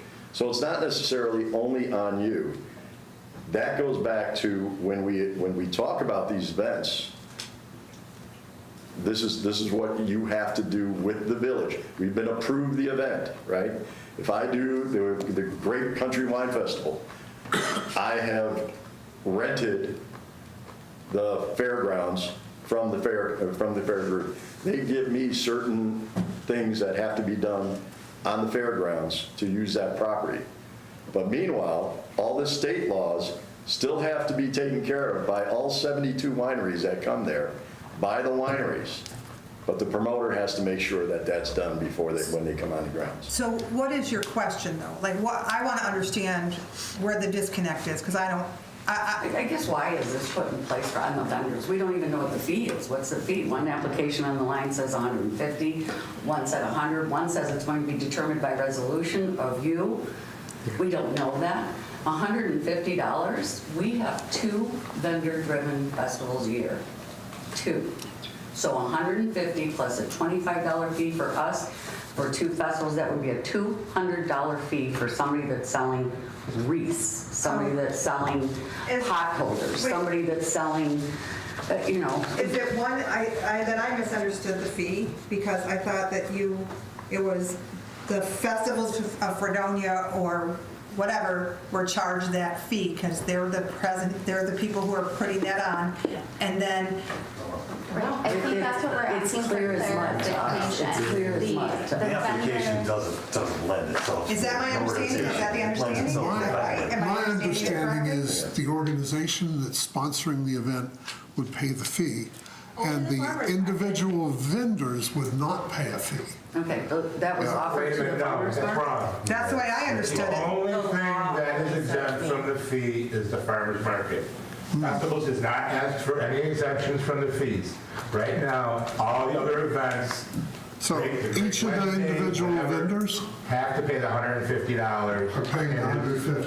Unless the board does a resolution. I think we had a resolution. That's the language is every vendor has to pay it. I misunderstood that, because my understanding of that, as far as I'm just Leanne who bakes pies and goes and sells them in the park, right? Then I would have to pay the $150 because I'm not under anything else, right? Leanne would have to have New York State taxation. I would have a tax ID number, That's right? separate. So That's separate. I did everything, okay? So, but if I want to vend in the park, I have to pay the $150.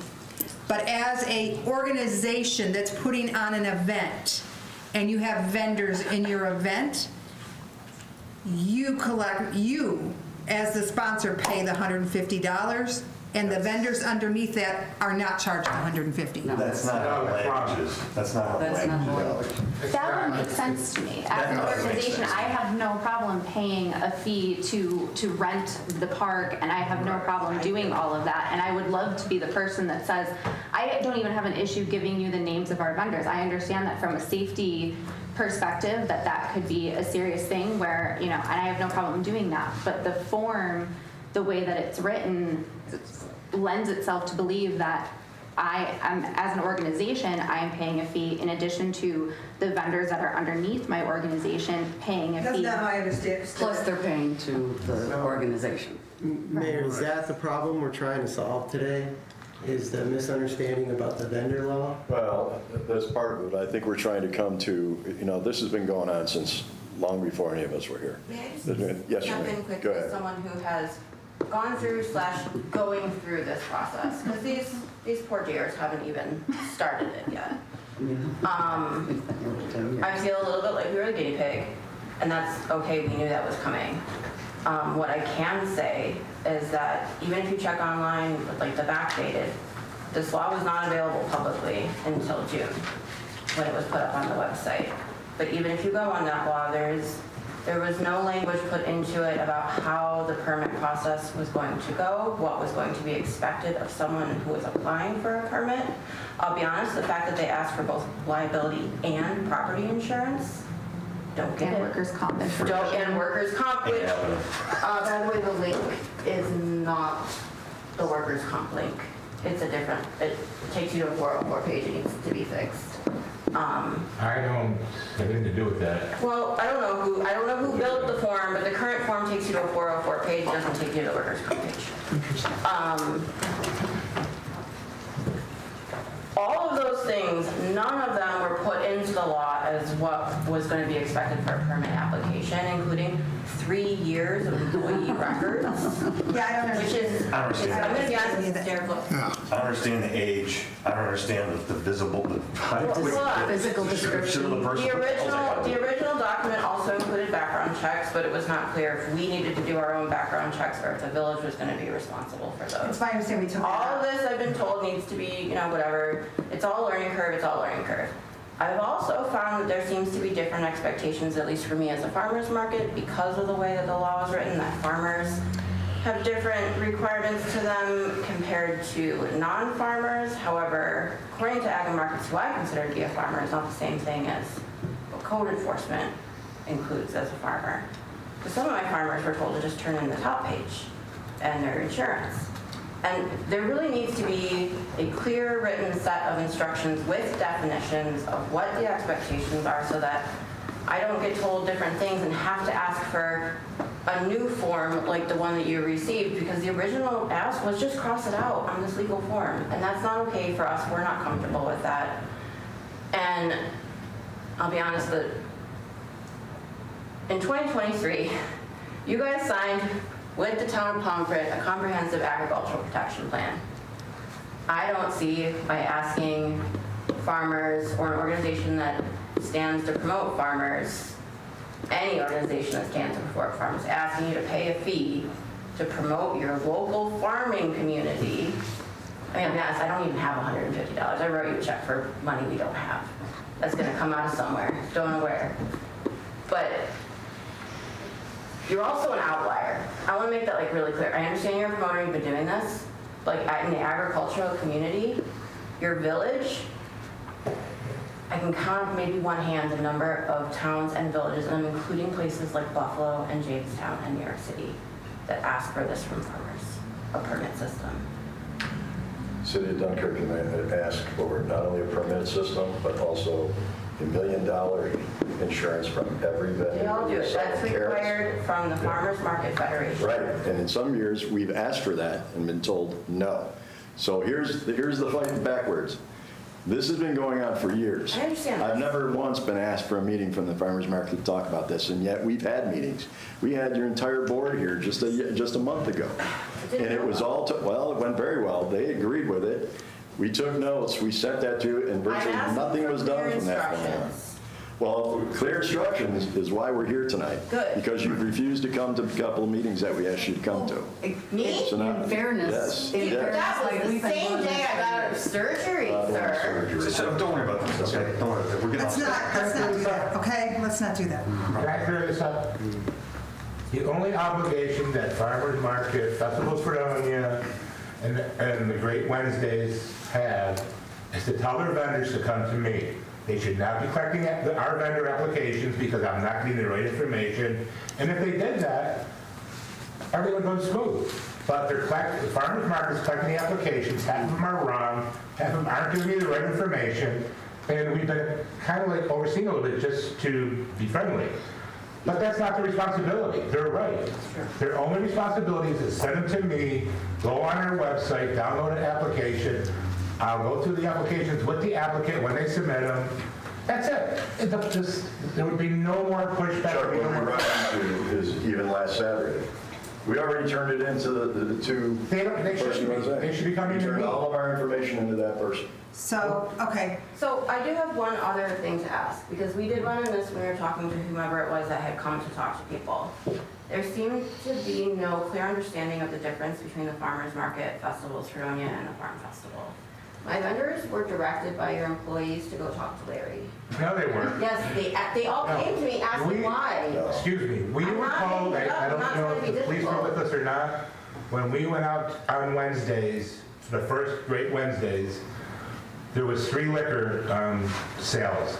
Every one of them said, our applications are at Farmers Market, we don't have anything else for you.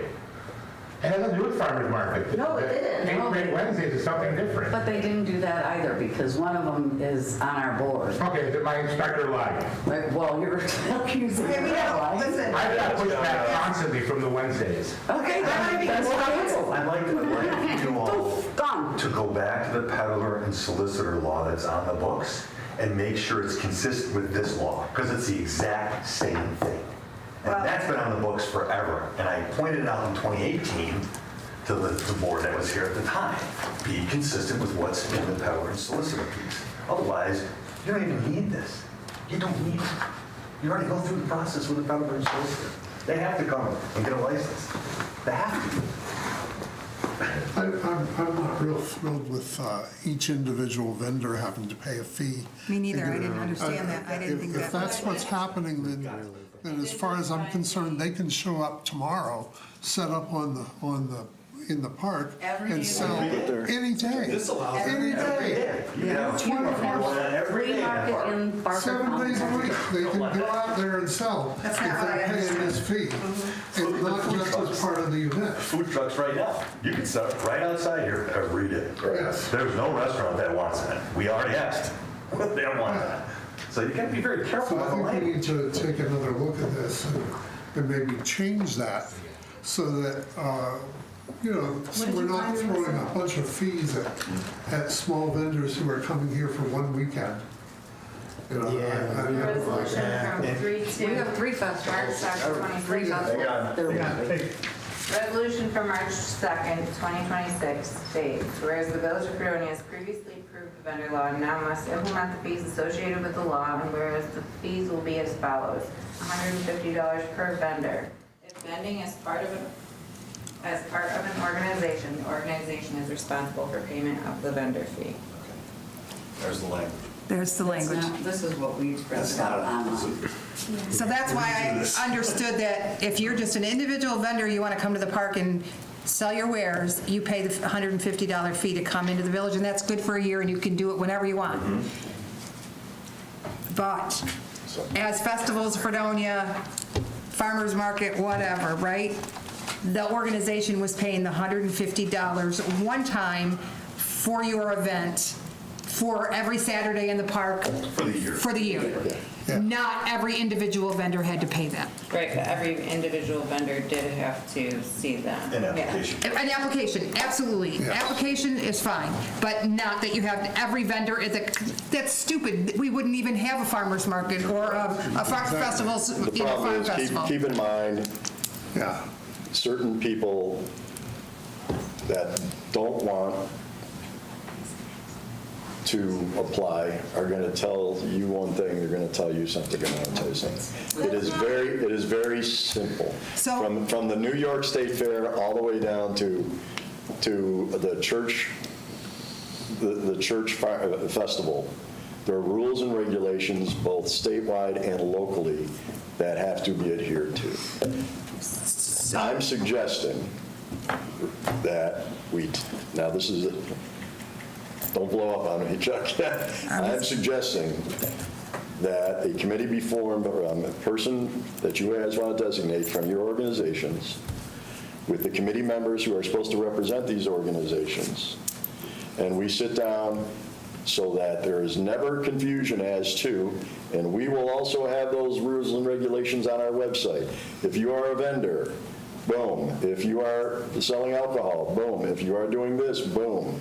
Because merely sending a letter in and saying, we want to hold the Bunny Festival, and the board says, yes, let's do the Bunny Festival, there's a lot of details under that Bunny Festival that need to be fulfilled. So, And there's a form on the site to fill out for that goes to Josh, which is fine. Right, and then what the formation of the emergency management group, not only for emergencies, but these are the experts who go to training. They're the ones who understand. My fear as mayor, my responsibility is to protect the citizens of the community, right?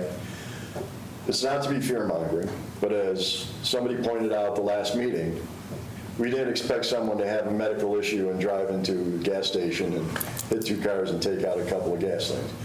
It will happen, right? It will happen. We had a car roll over on the street the other day. It will happen.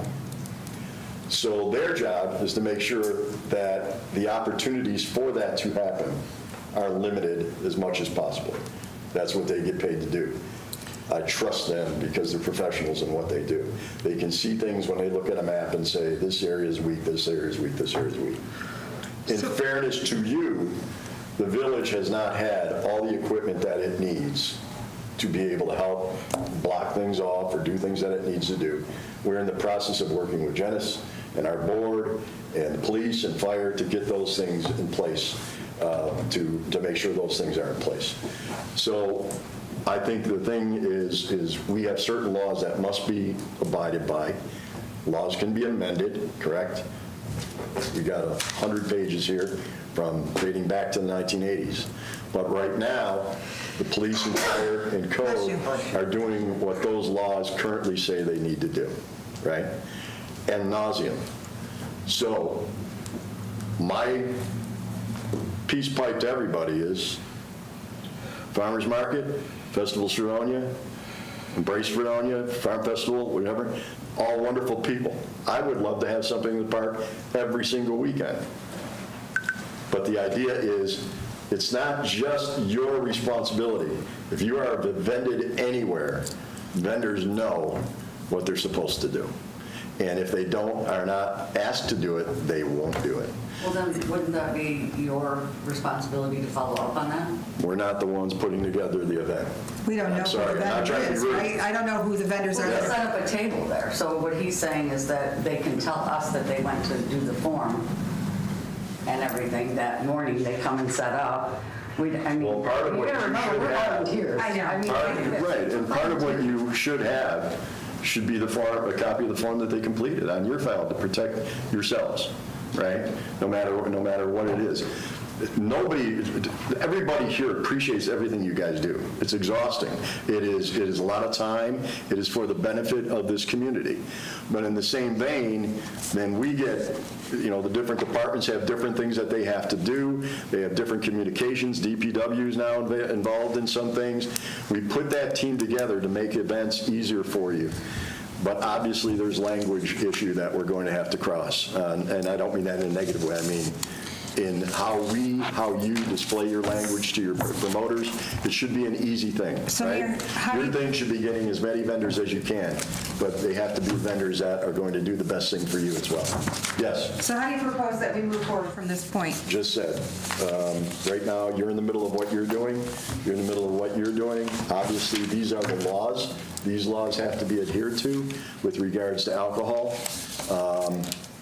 Chief, what are the major issues? What is the answer to that? That's different. I want to get through this vendor thing first. All things are separate issue altogether. Very Yes. We talked discussion about that. Well, you, Yes. right. but Yes, you got absolutely. other people in the room. So where we you know. stand with the vendor law, do you just submit the applications for the event that you're responsible for, the applications of the vendors who are under your event? We could try it the best we can, especially with the 8 grades, because it changes every week. It's not consistent vendors, that's the problem. Right. We may not know until that day that this person's gonna come. That becomes difficult. I understand that. I absolutely We understand can that. give you as much information as we can up to the time of the event itself, or even at the event itself, but it becomes very difficult to get that list complete before those events occur. I totally understand that. I'm just trying to brainstorm of how we move forward to make everybody happy at this point, right? Don't want to ask that question. I know what you're going to say, so I didn't. I just made a Well, it's on statement. both sides. Sorry, it's on both. I just want it to be consistent, that's all. Consistent vendor laws. We've got one in place, and a charter, I think it's 214, because I put it in a letter to the trustees back in 2018. So that's the peddler solicitor. It should be very similar to the peddler solicitor one. Chuck? The process could be so simple if only the organizations would just put on their letters, on their website, check with the village for permits. And that's all they have to do. They don't do anything else. They don't have to collect anything. I don't need anything else, them to do anything else. We will do our job. And when we go there, if the vendor hasn't got an application with us, we're going to have to remove them. We've given them a couple chances. They've come back. They've given us pushback on site. They've given my assistant pushback. I came in. They gave me pushback. The mayor came in. They gave him pushback. We don't want to deal with that. But here's On the website, just simply say, check with the village for the vendor's law or vendor's application. Download the application, fill it out, submit it to me. You do not have to get anyone involved. Submit it to me. I can go through it with a checklist to see what they've got. They should have their insurances, if they have employees, their health permits, their liquor licenses. So we talked about forming a committee, right? So if we're going to form this committee, my question is to everybody here, are we enforcing the vendor law, or are we going to revamp the vendor law? Are we going to do something different because now we're going to form a committee? That's the forming a committee, is to sit down and address this. So are we going to enforce the vendor law for now? I would ask for leniency until the end of this year, because we're still trying to work through some of these details.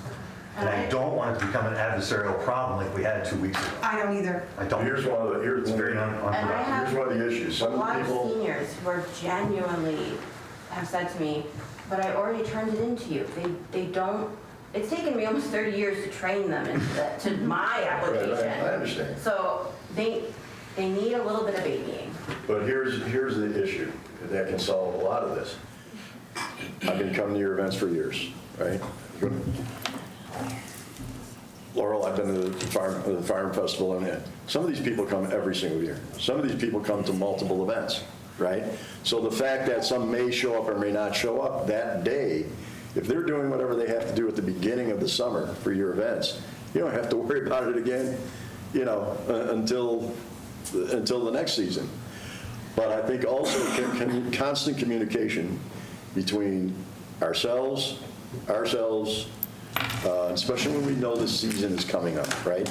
Not in the middle of the season, not embarrassing all ourselves, both sides, in the middle of the meeting. But a good portion of the vendors, good portion of the farmers, are the same farmers every year. God bless them.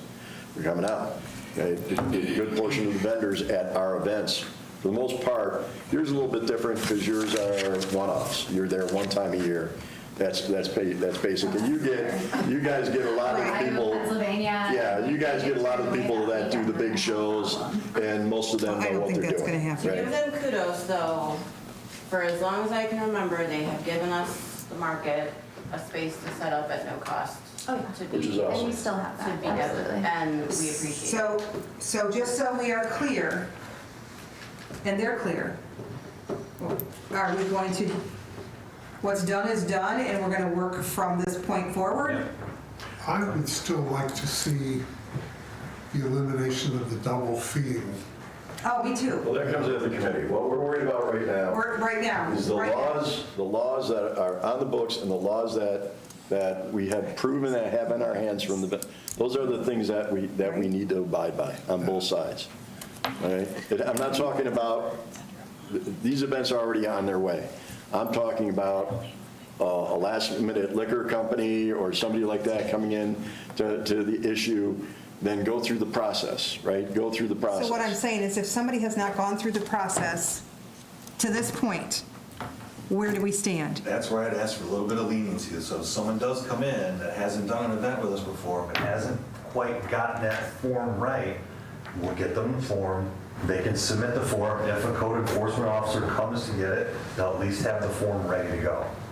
That's the only leniency I'm asking for. I think that's fair. That's reasonable, yeah. Shouldn't that be done, though, in advance It of should them be. showing up? If it's a one-off. Because we had that issue like 2 weeks ago, right? Literally, you guys got the leafy person that's out here peddling the coffee. They got a hold of me, so they must have already done all the stuff they needed with you. So They did, I'm yeah, assuming they did. they're So, okay. yeah, I'm just saying, so somebody shows up to 8 Great Wednesdays and nobody knows he's coming. He just sees that they're having an event here and I'm selling. But that shouldn't happen. Well, we Nobody should show up at an event and just say, I'm here. I know. Shouldn't happen, but It shouldn't happen, but it may. I'm So just saying. who knows if somebody shows up and says, hey, I got my mother's cookies. I'm going to sell them at your 8 Great Wednesdays. And by the way, there's hash in them, but I'm not telling you about it. That's part of the deal. No, I get that. That's not what I'm saying, Mike. Well, we not allow that to happen. That's different than this. The other thing, the language in the application process as well requires a New York State driver's license. We have vendors out of state. Yeah, that's, maybe it should say state driver's license. A valid driver's license. I don't even know why I needed that. I think identification, maybe a photo ID or something. Not sure what that's supposed to do. Very comfortable with Yeah. photo ID. Goes back, I'm not even well, sure goes why back, well, what are we going to do with it? We're not going to be putting it out on the internet for you. It's part of the law. It's part We could of- go over if all somebody, this stuff. there's somebody, It's not part of the law. It is part of the law. It it is. is part of the law. Yes. But understand, the planning board has reviewed this law 3 different times. I know. ad nauseam. The last time it was brought to the planning board, they said, we aren't changing a thing. You want to adopt it, you adopt it. You don't want to adopt it, you don't want to adopt it. I just need some clarification. Am I enforcing a law that's on the books today, or is somebody going to get hurt out there and we're going to get sued because we didn't have a liquor license, we didn't... Oh, that's a different story. The liquor. No, it isn't, but it's part of the vendor's law. It's part of what I have to take as an application, all state licenses. But we have I understand it, but right now, but Chuck, if they're selling alcohol in the park, and they have to have a state liquor license to do that. If they don't have that, Trust With an event permit. Trust me when I say this. This has consumed so much of my time. If you abolish this law tonight, I will be the happy man. I don't want to be amen. I don't want to be on one thing like that. I don't want to be there on Saturdays walking the park with my inspector. And we just revert back to the solicitor peddler law. That's already been in the books. So, trust me, you make me very happy because I got a stack of applications a week before the deadline from the farmer's market. It took half a day for me and my clerk to go through. When I've got hospitals being built, businesses being built, permits that have to be issued, it took a half of my day. Well, here's another problem. Well, and again, I'm not trying to be confrontational. I'm trying to figure it out. Okay, I'm not trying to be confrontational. You got them a week before. The farmer's market has been here for years. You got them a week before It's a new these events law. been around. What? It's a new law. Nobody knew. New about York it until State June. laws, this law's been on, the official laws on the things we just discussed have been in place since 1988. Okay? The vendor's law Like the since liquor law. 24. The vendor's law since 2024. 2024. And it's been pushed back ever since. So the board needs to decide, what do we do? The fees have already been pushed back. The fees for the food trucks, they were $500, then it was $800. And every time we had pushback, it got changed a little bit more. That's the confusion here, is the board doesn't stick to the law. And unfortunately, we weren't all here when that law was Right, in place. none of you people right? were. I didn't help design that law. But some of these people were here who would come to the board and say, we don't like this fee, we don't want to do this. And it got pushed back. You have to remember, those laws were crafted without our input. Well, But you all were at the planning board giving your Where you input. can only say, it's not a give and take at the planning board, it was a 3-minute thing of saying what it is. So Where how you about- guys are trying to understand how it affects us So how about we and do everything this? else. How about we do this? Let's form the committee, right? I'd love to be on it. Good with that. I'm good with that. So the thing is, how do we move forward from here? Are we going to continue enforcing this vendor law that's on the book right now? Let's just be clear. That's why I'm asking. I want everyone to be clear what we're doing. Or are we going to say, you know what? Here we are. We're at this point. It's very confusing. Everyone's confused. Nobody's happy, especially Chuck's not happy. So where do we go from here? Do we just halt? I think you're And going to start want a over. resolution to suspend this law until we get this committee together. But what about to all the do it. fees we've already collected? We were collecting- It's only me. How about the I'm the only one, it's not around. Okay. I get staff Food trucks give me no aggravation, as long as festivals tell them, oh, you should check with the village first. Food trucks are fine. So another Those thing laws that I'm are going to say fine. this, and it's probably not going to be very popular, but under the Ag and Market Law, churches, farmers markets, and other organizations a village or a municipality can make them exempt, right? We can make them exempt from our vendor's law. Now, to me, does it make sense to exempt them? Are we going to charge the Catholic Church that comes in here and has their spaghetti dinner? Are we going to charge them a vendor fee for that? And Also, the Opera House, too. The Opera House does- all those things, right?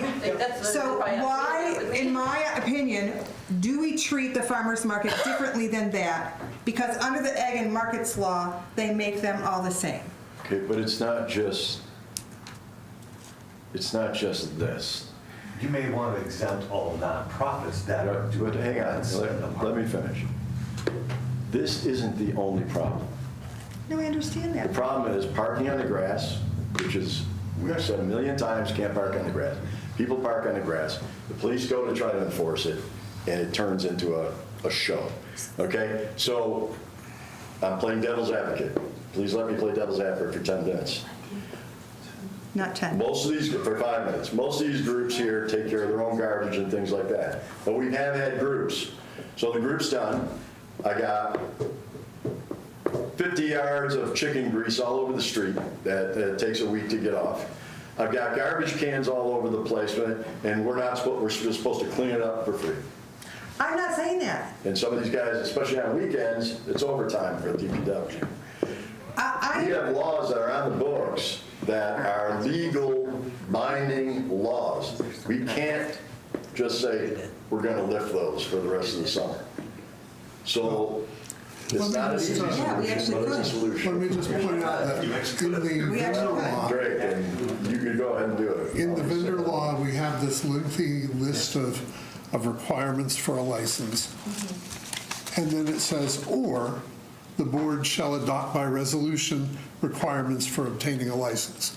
So we can craft a resolution which tweaks this set of requirements. And then under fees, the board shall determine by resolution the fee for licenses.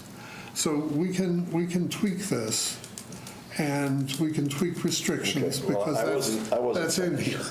The reason for asking for anything in the first place was to help offset the cost of keeping up the park and cleaning up the park. That's it. That was the whole thing in a shebang, because people would come to us, we gotta do this, we gotta do this, we gotta do this. Again, most of the groups do all their own cleanups, put everything put back in place. But we have had certain vendors and things like that, can be a lot. Can you put on, it can always be, again, do the planning thing, and then if that's the problem, then maybe make a fine if you leave it disgusting. How about a deposit? How about a deposit, a cleaning deposit? Show up on the day after red light and blues and we pick up, we block the whole town. I mean, I know these organizations, you all take care of your own mess. So I mean, for how many people use the park? I wasn't suggesting that we exempt anybody. I'm saying under the Ag and Markets Law, we as a municipality have the right to do that. So I know that Mike is business first, friendly, bring people into the Fredonia. I don't want to do anything that's going to take away from bringing people into Fredonia. I have family that lives in Ohio, and their neighbors come here every year to the Farm Festival. The #1 event in Chautauqua, in northern Chautauqua County every year, and this was done by AI, population reading, which is kind of creepy, from satellite, is the Farm Festival. What I want to do is stop the negativity back and forth. I want this to be a collaboration. I don't want Chuck to be upset. I don't want anybody here to be upset. I know that we have to make decisions that aren't always pleasant and popular, right? But somehow this doesn't seem like, it's just been a problem since I came on So board. we have a solution. We'll have a committee, everybody But no one said whether we're exchange going to, information. what we're and going to we do move from here forward. on. Any legal law that is a law that the fire department or the police department have got to observe, I'm not lifting. Anything else you guys want to lift, knock yourselves out. I need a clarification on that. So no wine bottles, no bottles of wine? No. So you're saying unless that they have- in the go ahead. second largest grape growing agricultural community in the country, Chief, you want to explain that to me? I mean- What you're doing? It says it in our charter, there's no glass bottles in the parks, okay? And it also says there's no alcohol to be sold in the parks.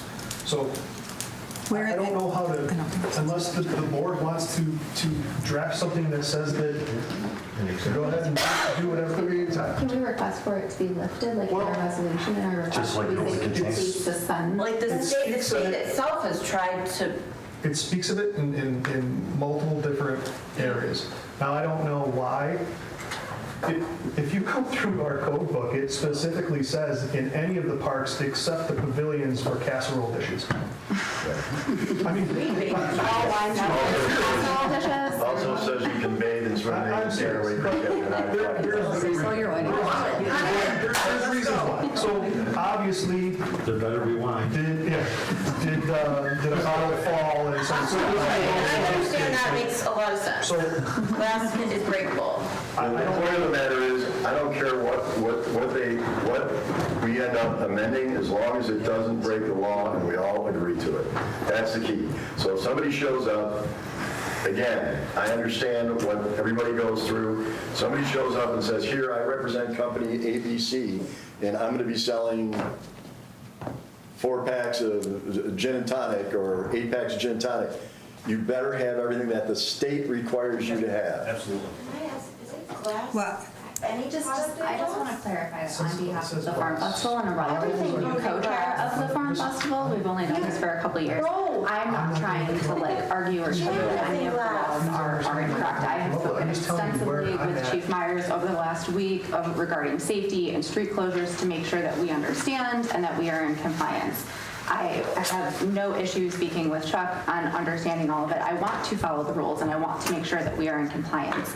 Regarding specifically, I also have no problem in my resolution requesting that open containers be lifted or any of those things be lifted so that we are in compliance. I have zero issue with that.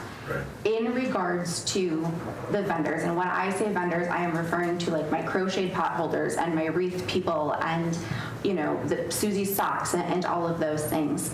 I really, really think that there needs to be a distinction on whether or not those people are participating under an event and an organization, and then what the responsibility of that organization is, and if they are trying to apply for a permit to vend on their own outside of an organization. With that being said, my applications for the Farm Festival are very, very detailed and very, very intricate. On my food vendor application, I specify in there that there may be other laws and requirements from the Village of Fredonia, and I give them a link that they have to go and then follow. Within that, regards to like chicken grease and all of that, I have very, very specific expectations listed as far as cleanup, as far as disposal, as far as trash, and I do tell them that they can be removed or asked to not return to a festival for not following that. I have very similar requirements and rules listed in my application for my craft vendors. What I really want to understand is what I have to do for my craft vendors, because I do not feel uncomfortable sending them a form saying, hey, this is something new. I understand that you submitted your application to be in the Farm Festival 4 months ago, but this is a new policy that we were made aware of. You do have to check in with the Village of Fredonia regarding this. But if they don't have to pay a fee because they are under our organization, I don't want to send them a form that says that. And I do So think that there stuff we can is. take care of. The only thing you have to worry about, and I mean this because you guys do a great job.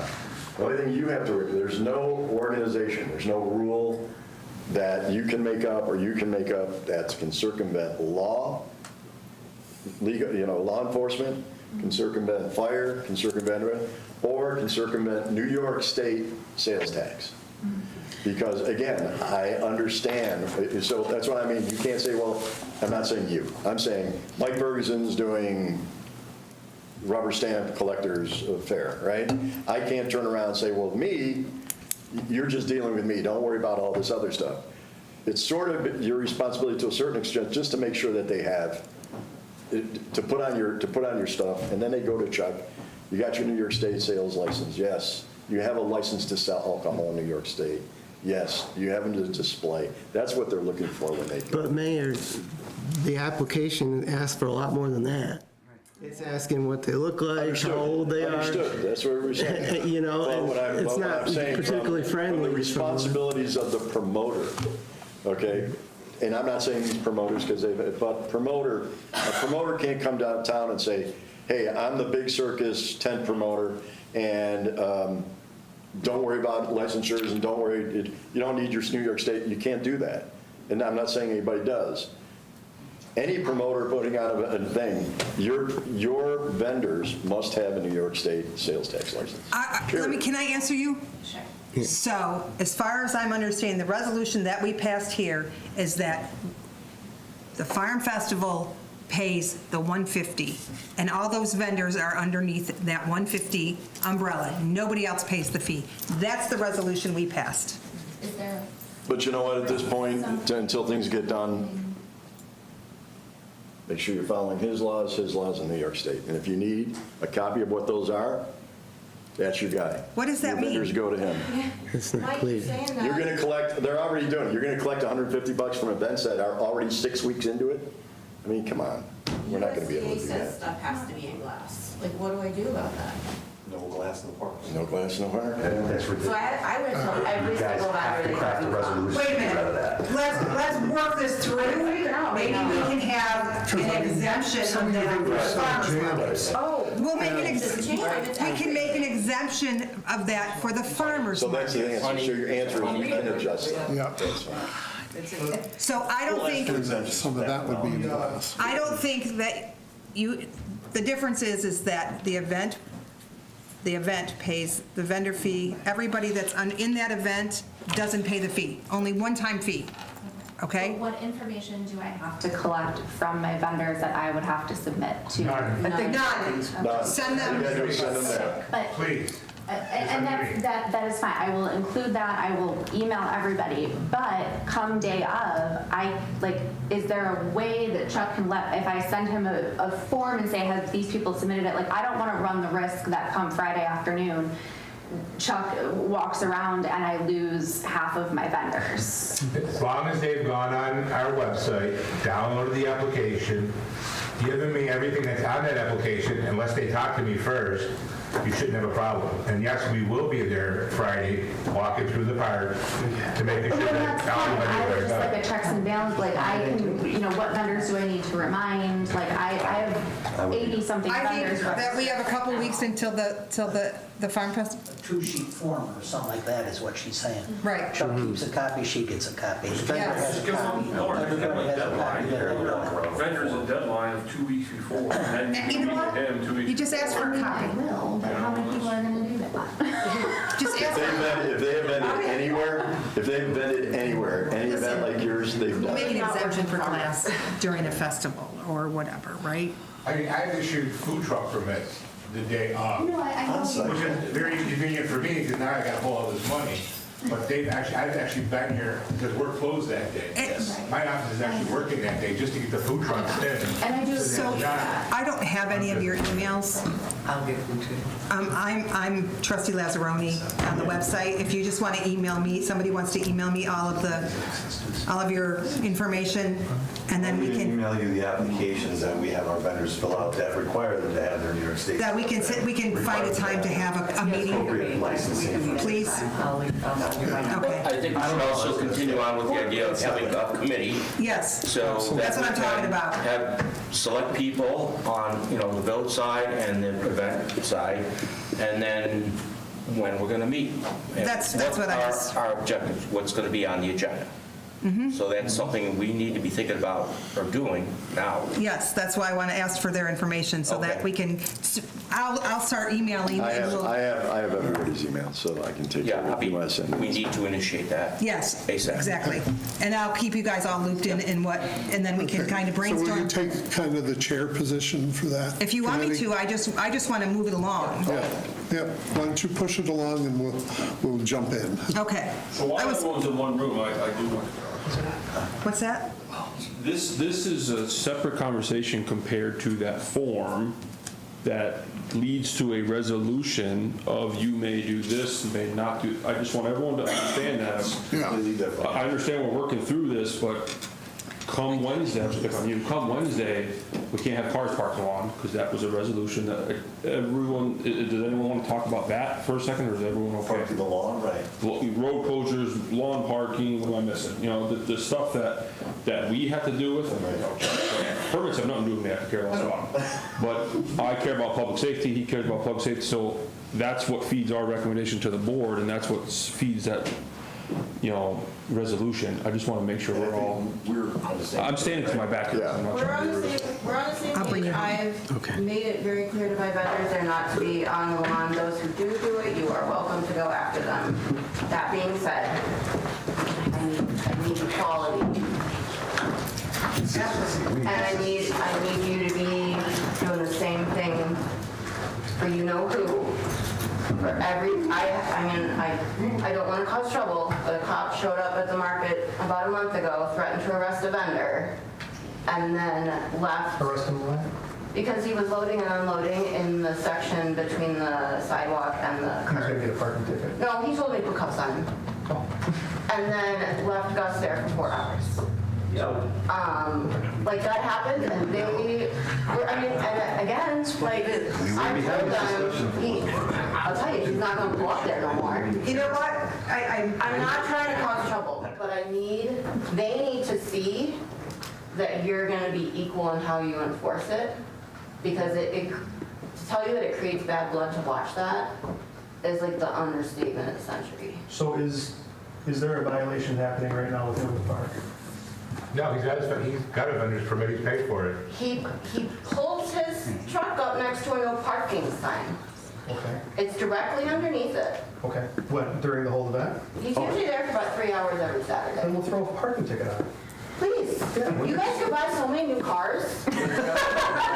So many. Every festival. No, he's not for the food. But the law, they didn't write it out. No, he has a separate permit.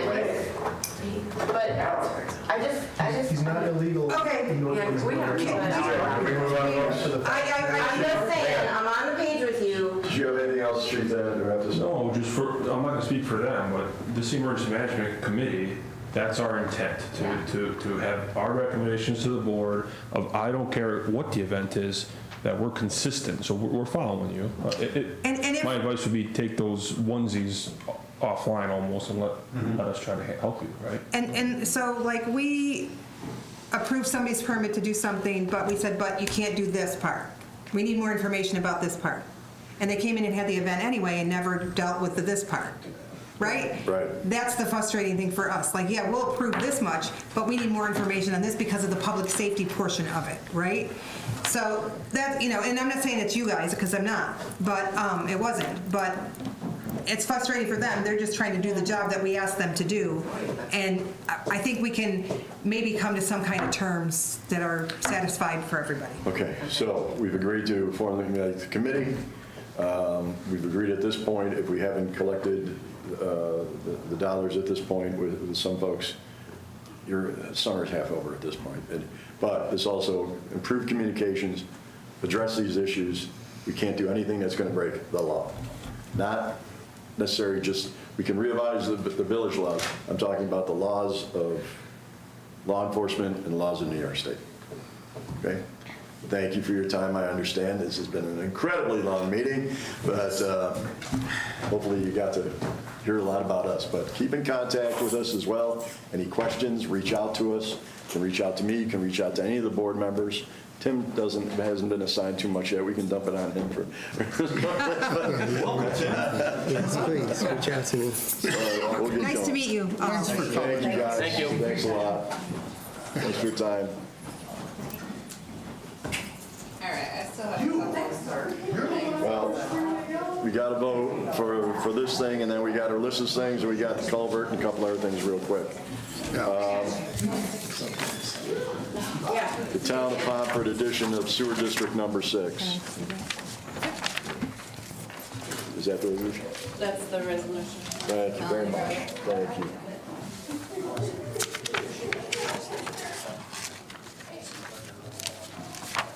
So the Okay, good.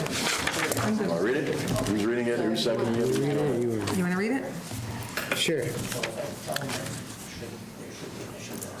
Whereas the Village of Fredonia has maintained water and sewer services with the Town of Pomfret, and whereas the Town of Pomfret has requested the addition of an additional sewer, which should contain one property named Town of Pomfret Sewer District Number 6, and whereas the village seeks to approve Sewer District Number 6, subject to contractual terms that are acceptable to the village. Be it resolved that the board approves the creation of Sewer District Number 6, subject to contractual terms to be reviewed and approved by the board in the future. Do I have a second? I'll second that. Okay, second by Ben can, that's fine. Ben Brockler. Yep. Trustee Lazzaroni. Aye. Trustee Mulholland. Aye. Trustee Brockler. Aye. Trustee Wendell. Aye. So be it. All right, now were we going to, Question, because you don't actually create the sewer district, the town of Concord already did. What we're asking for is you to approve the contract for the service for that sewer district. I got what you're saying. Yeah. So in other words, All right, you can't use it. I'm going to revise that resolution. Can I have a second to revise? Second. So, In other words, so they can use it. So I think. It's got nothing to do with I'm the reading entire this, thing. the key word might be authorization for the addition. Is that right? We're authorizing that the Town of authorize the town. Pomfret, Sewer District 6 can use the line. Right, but the contract governs the cost of the payment. right, the version that's in our actual agenda here says, be it resolved, the board hereby approves for the mayor to sign the contract adding the Town of Pomfret Sewer District Number 6.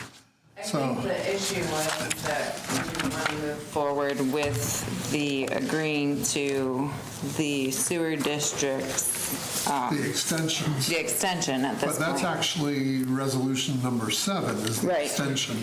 So I think we could just do the But the verbiage. sewer district 6 would have the same agreement.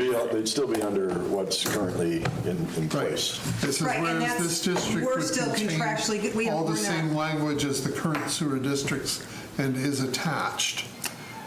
There- Do we need to modify, and then if so, how? I think, so we're saying that we said it wrong because we said that we were authorizing the sewer district. The sewer district's already been authorized by the town. Right. We're just letting them put their poop through our pipe, basically. So we have to authorize them to, Mike signed an authorization to be able to, I'm sorry, we're online. You want to write that out? Is it? Well, that's why I use the keyword authorization, that we're Yeah. agreeing and/or. We're agreeing to let them use the pipe, correct? Right. The other reason I didn't want to authorize the contract is because the contract is up, You haven't seen the original one yet. and I so haven't that's seen the what- original yeah. one. So and we're gonna do that for Monday. I don't want to, So I'd highly recommend that everybody read that for Monday. I mean, it doesn't make any sense to talk about what the rates are going to be when we're in 2 years. We just actually for extension of what we have right now. Right. So that can come on Monday. This particular one, we said we were going to pass So tonight. instead of extension, addition to include sewer district number 6. Under the same contract. Under the same contract. and, The others are all existing, so those are extensions. Right. This is a new contract, so we were asking for approval of How long are you looking to extend the other one? 5 years.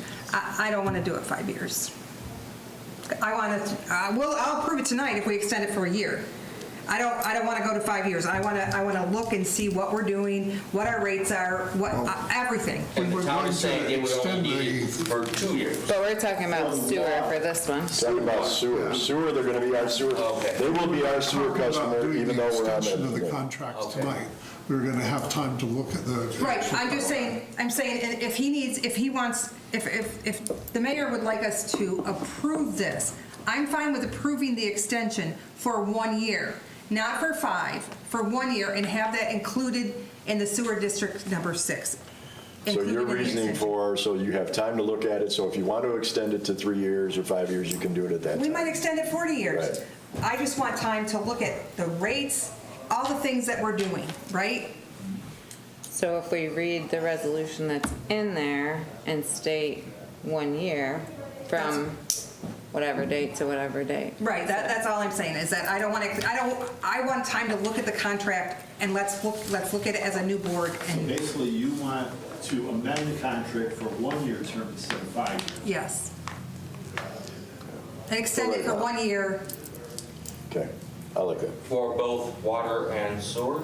The sewer district number 6 is what we're talking Just for about. sewer district number 6. Okay. And again, once that change is made, they're still our sewer customer. Yeah, We're we're, losing them as a water customer. They are still will be our sewer customer from till end nauseum. So, yeah, right? I'm really not clear what we're going to do here. So Are we we're- going to extend all the contracts for a Nope, year? just the resolution number 8 for now. It's so For the they can sewer get the district sewer number hooked 6. up All right. and moving on, so this, the homeowner can get it finished. Confusing. She's referring to. well, it's sewer district 6, not 8. Yeah. Right, but it's It's number 8 resolution on It's the, number 8 on the resolution. yeah. The top 10, it's number 8. So the resolution is, Whereas the Village of Fredonia has maintained water and sewer services with the town of Pomfret, and whereas the town of Pomfret has requested the addition of an additional sewer district, which would contain one property, and whereas this district would contain all of the same language as the current sewer districts and is attached, therefore be it resolved, the board hereby approves for the mayor to sign the contract adding the town of Pomfret Sewer District number 6. And then where do For we want 1 to year. add? Yeah, okay. I would say subject to a change in term of 1 year. Yeah. Fair enough, so for 1 year, we'll add that. second. Trustee Wendell. Aye. Trustee Brockler. Aye. Trustee Mulholland. Yeah, well, she wants to do it for 1 year, but the actual, it says here contains all the same language as the current district. Wouldn't that be, isn't the current district language for more than 1 year? It's expired. It's expired. It's expired. It's not, Okay. it's So already the expired. negotiation, the So we need request to is to renegotiate it. I'm just protecting ourselves if we want to renegotiate that contract. I understand that, okay. So we have before one- it's one on the board signed, for Monday, that will be addressed. An actual 5-year extension of that contract. Yeah, okay. But, so I was just getting tripped up on the same language. The language there is referring to Yeah. how it all operates. So is it yea or nay on the proposal? It's a yay. Trustee Lizaron. Yay. Pardon? Yay. Yay. Hey, not that shit. Okay. No, I said yay. Yay. Yay! Dan, yay. Okay. Okay, Dan? Do we have to rescind that other one? That's 4 years of your life, 4 hours of your life. Yeah, well, I amended it. We amended the resolution. And instead were of we going to rescinding. take We any amended. action on this resolution about the grant? Yes, we have to. If you want to proceed with it. It is due the 31st. I looked it up while we were sitting here. So we could actually vote on it next week, but that really No. puts us, Friday is the Yeah. 31st already. If it's not out and about by noon on Friday, then. Well, how do you you're not feel getting about it, guys? How do you guys feel about it? Gotta do it. I think we should do it. Because we're only out 250 if we don't get the grant. Get some more water. And if we do get the grant, It's a no-brainer. I mean, we're going to benefit more than what it's going to cost us. So I think we should do it. That's my take on it.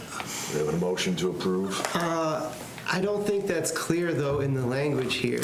The language here says, it mentions the $250 application fee, but it also says, it mentions the commitment fee, and then it finishes with, and authorizes the mayor to sign and submit and sign the corresponding funding agreement.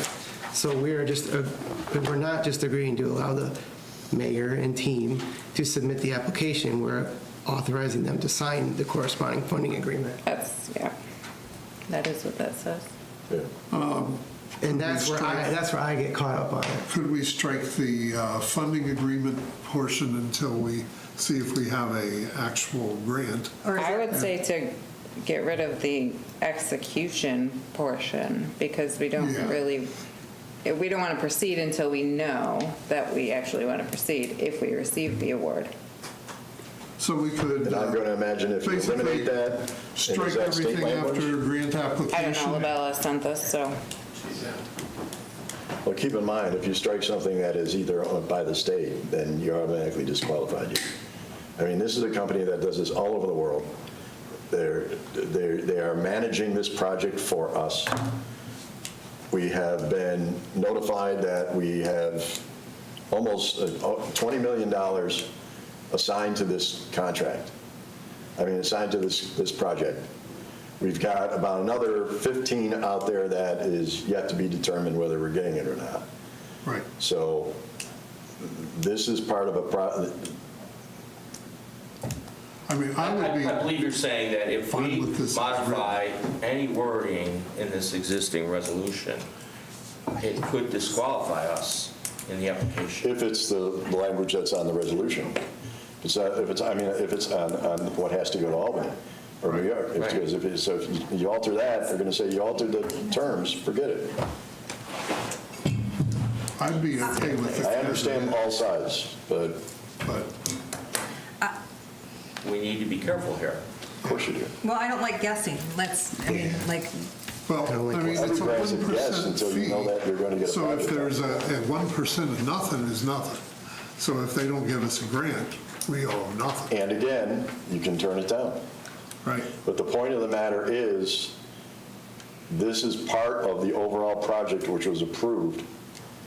And we're already starting to fall behind a little bit here, as it is. Already been approved.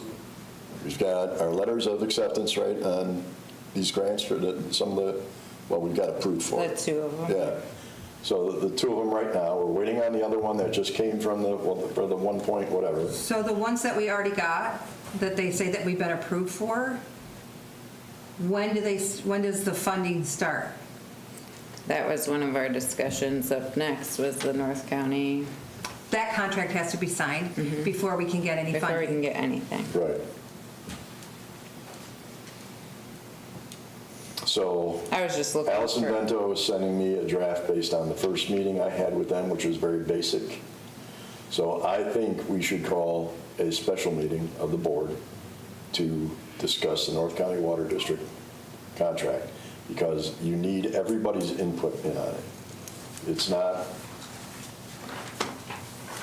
something where just, gee, okay, Paul and I or Leanne and I should sit down and decide what's going to be in and then tell you guys to approve it. I think so. It's be a special meeting to address the North County Water District. It is the first phase, the first shot they're throwing across the bow. I don't know, Melanie, have they sent anything to you yet on it? No. Okay. So, Mayor, this is the contract right here, and it's. But that's the original draft. And there's also an appendix that's No, this has attached. been revised at the meeting, so there's some strikeouts, there's. Well, we'll wait until she sends us. But I'm saying this is like a pending revised document. Right. So as soon as Allison sends that, all the board gets it, and I would suggest a special meeting to discuss it. Yeah. You okay with that? A special meeting for the North County Water District Yeah. project? Yeah. You can read the resolution. I don't. Paul, you want to read Oh, this? sure. Are we good? I'm in favor. Okay. Whereas the Village of Fredonia proposes improvements to the Village of Fredonia public water system to include installation of distribution system pressure reducing valves, targeted modification of distribution system piping, installation of 3 interconnection structures along the border between the town of Pomfret and the Village of Fredonia, construction of a new water storage tank, decommissioning and demolition of the village's existing water treatment plant, dewatering of the reservoir to a level that reduces hydraulic load on the existing spillway structure, improving the low-level outlet system to maintain the water elevation, anchoring of the spillway to meet structural requirements. The project is described in the Water System Evaluation, revision number 2, dated May 2025, and prepared by LaBella Associates. And whereas New York State Empire State Development has $60 million of capital grant funding available for the state's Regional Economic Development Council initiative, which helps drive regional and local economic development. And whereas the Village of Fredonia requests $1 million of regional council capital funds and commits to the required equity contribution of on 10% of $100,000 to the project and an application fee of $250 payable when funding is documented in an incentive proposal and a 1% of $10,000 or $10,000 non-reimbursable commitment fee based on the grant award amount due when the applicant executes documents for processing the award. Now, therefore, be it resolved, the Village of Fredonia authorizes and empowers the Village of Fredonia mayor to sign and submit a grant application and sign the corresponding funding agreement and associated documents of grant execution with New York State Empire State Development, and it is further resolved that this resolution shall take effect immediately. And I'll second that. Trustee Mulholland? No. Trustee Lazzaroni? No. Trustee Brockler? Yes. Trustee Wendell? Yes. Yes. Tiebreaker. You have to vote, Yes. Mayor. I said yes. With the understanding that I understand the concern. That's the only reason I'm not voting for it is because I just have some concerns. I mean, we have the opportunity to turn it down. No, I know that. I get that. So, hopefully we'll have more things figured out by the time. So this is what I want to do. Under old business says NCWD draft contract. As soon as I get that, and it's supposed to be even as early as tomorrow, I will send it to all of you, and then if I will send maybe 3 dates. Okay. And pick which one, which time works, and then we can just sit down, because I want everybody's input on it, okay? We You're absolutely supposed to add that. do that. All right. I think, Tim, did you have a question about old business? Some old business, Mayor. I want to ask you, I noticed it hasn't been on this agenda, but, since the public hearing was postponed, Yes. Could you help us understand what the current timeline is for the parking proposal, and when the board and public can, meet to discuss that again? The public, in fact, to tell you the truth, I expected someone to be here. With public portion being out, I have no public problem if we want to lift it in time for people to discuss just that parking, the parking proposal. The fact of the parking proposal was there were 2 things that need to be changed on the law. And so I'm going to take the time to explain that there in no way were we going to charge every person in the back parking lot a $25 a month fee.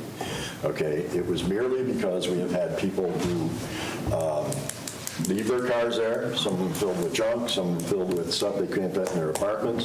You've had people that go to Florida for 6 months and leave their vehicle back there. So it was to allow them to have no more than between 8 and 10 spots that would be clearly marked in the back of the parking lot away from the businesses that were traditionally 24-hour parking with a $25 a month permit. I understand also people's concerns with regards to parking if they don't have a cell phone, okay? From the beginning, we have offered a parking pass that can go on the back rear window that would cover them for a year. I think it was $80, if my memory serves me correct. And you can park anywhere in the village for two hours at a time. The parking agreement with Honk was decided upon because it's the least expensive and most effective way for our taxpayers. We were, and again, correct me if I'm wrong, because I'm somewhere in the neighborhood here, we were doing somewhere in the $127,000 a year in little quarters and nickels and dimes. Which right? included the parking tickets. Which included that. We are now down to less than $21,000, $22,000. Yeah, last year was pretty good, though. Last year we had 40 Okay. something. The point is, it's a sizable, I had somebody today say, well, you got a lot of other issues. Yeah, well, a lot of other issues, and you don't want to address even one of them. Not you, but I'm saying. No, I know. in That's general. why I'm asking, Mayor, because we, canceled the public hearing before the law, and we don't have it on the schedule, and so I just want to know the timeline. Like, We can get that going back to on the have this schedule. back on? Yeah, I think by Monday we can have it Well, we back on have the to schedule. have the law back. We have to have the law back, so. Yeah, you have to have the law back first. So long as that's in, we can reschedule it again. And it will be a public hearing. It doesn't need to be, we don't need to lift the public speaking law on that because it's open, it's a hearing for. It's an open hearing. And then, there was questions about the timeline of the actual agreement with Honk. Yes. In terms of like an August deadline or timeline, and I'm just curious, we're coming up against That August. contract was signed and approved by the board, previous board to this one. And so that contract actually is already in place. What we've been wondering about was, and I think we already agreed on what we were going to charge per hour, and what we were going to call the downtown area. So we just took it upon ourselves to call it the Parker Commons, which is the 8-block area around this community. And then we have to decide on a design for the sign itself, or signs themselves. There are no tickets, there are no kiosks. The cost of kiosk would have been astronomical, and we would have needed 8 kiosks. And it's always, if you've ever used the kiosk, they're terrible. You got to walk around in the snow, whatever, the sun blocks your screen, you can't see what you're doing. You get a receipt, you got to trudge back to your car and put it on your dashboard. There's nothing to do with that. This is merely point it at the QR code, type in how many hours or how long you're going to be in there, a 2-hour max. If you and I are sitting in this meeting and you're running out of money, you can just add more to it. It is only during business hours. So it's 8 o'clock to about 5 o'clock, and I think what we agreed to, if my memory serves me I think correct. the traffic tickets, or the parking tickets actually say 9 a.m. to 5 p.m. 9 to 5. And the other thing is it allows, part of the problem is we don't have officers. Years ago, one of the judges, God rest his soul, used to put on his police uniform and go out and ticket cars for years. And that's when we probably had the highest number of parking tickets. This system will allow them to drive down the street and see as they drive. If it's green, it's good. If it's red, they deserve a ticket. It will also record their license plates so that someone can't say that's not my car. And it can either be mailed or put right onto their windshield. So I just think, and correct me if I'm wrong, and I'm obviously new to this board. I know it's been a long day. Right. But I want to, I don't think it's clear to people whether this is a proposal still that will go in front of the board or whether it's something that goes, enacted. Well, part of it is we spent close to 6 months discussing it last year. And when we had public portion, And we explained all of this. We had video displays. We had the company come in and put on a display for us. And there wasn't any discussion or negativity about it.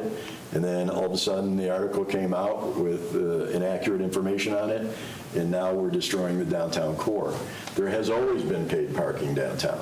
In fact, we took away 6 of the meters last year to make it more convenient for people because some of the meters were in front of people's homes and a funeral parlor, and we don't expect people to pay to go to a funeral or to go to their own home. So it'll be fewer numbers of meters, not meters, but signs, and fewer actual signs because that will be for that zone. We also saved money because it's about $250 a month per zone if we wanted to break off like Water Street, Temple Street, that type of thing. So it was decided by the board to name the entire downtown core where everything currently is just one zone. So we're only getting charged $250 a month for that. So just to be clear, it's the previous board enacted this law? Yes. Not the law, Not the the law. honk. The The honk, honk yeah. contract is signed, the law is not. And that is just so if we do enact the law, honk is the provider? Right, right. Okay. But here's, It was modified to 2 zones. no, well, I'll double check, but we're pretty sure we left it I at would 1. say that if I didn't recall, there was something that developed to. Well, we talked about going to 2 zones, but it doesn't make any sense. We don't have that many members. Yeah, well, we did talk about 2 zones. And so we decided then to only have 1 zone. Yeah, Right. I thought that was what. But here's what the situation, it's not going anywhere that already hasn't had parking, okay? I've heard, I don't put my coins in those machines. I never pay for parking. Yeah, I know. We know. And our parking fee was only $7 our parking fine. You can't go to a Sabres game for less than $15 and park your car. But our fine for people not paying in the quarters was $7. So we changed it to $25. We have people right downtown, and as long as we're going to explain it, I'll explain it. I worked when I was working in Jamestown, New York, and part of the Center City Development Group, there was discussions about parking downtown. People wanted the meters, yeah, you've heard the story, right? No. People wanted the meters disposed of because they thought that the meters were hurting downtown business. The second they took the meters out, here's what happened. Unintentionally, the business owner shows up, I'm only going to be in here for 5 minutes. 8 hours later, the car took the parking spots. The cashier comes in, parks behind the owner. Another person comes in, parks behind them. People say, well, Westfield doesn't have parking meters. Westfield doesn't have apartments on their main street. So all these buildings have apartments on the 2nd and 3rd floor with free parking in the back, which will remain free. But the problem is, just to give you an idea, a student comes along, student parks his car in front of, runs upstairs, falls asleep, car sitting in front of a business for 4 hours. Or we had a student last year who decided to go home for Thanksgiving and left his car on Main Street in front of a legitimate business. So that's what's hurting business, is when you can't find a place to park. It was up to me, go ahead, we'll eliminate the whole thing, we'll pull all the meters out and let people park wherever they want. I guarantee you that within a year and a half, we will be sitting back here again. But if we do that, where do we make up $100,000 in our budget? And the very first thing is, well, we raise taxes. Well, we also dropped that from 54% last year down to 4% this year, 2% towards taxes and 2% to reserves, which had been decimated. But we had no reserves. We had no money to work with in certain areas. So we already pay for parking. I understand the increase in parking could or couldn't be, but considering you're supposed to be feeding the meters now, I don't see where the issue is. I had somebody call me and say, well, what if they're just running in and picking up a pizza? Okay, I don't expect you to get out your phone, and if you're running in and you're going to run in and get a piece of pizza, or get a pizza, or go do it. It's to make sure that there's some type of constructive regulations as to parking and keeping people from just parking on the street and leaving their cars there. And we've seen it happen.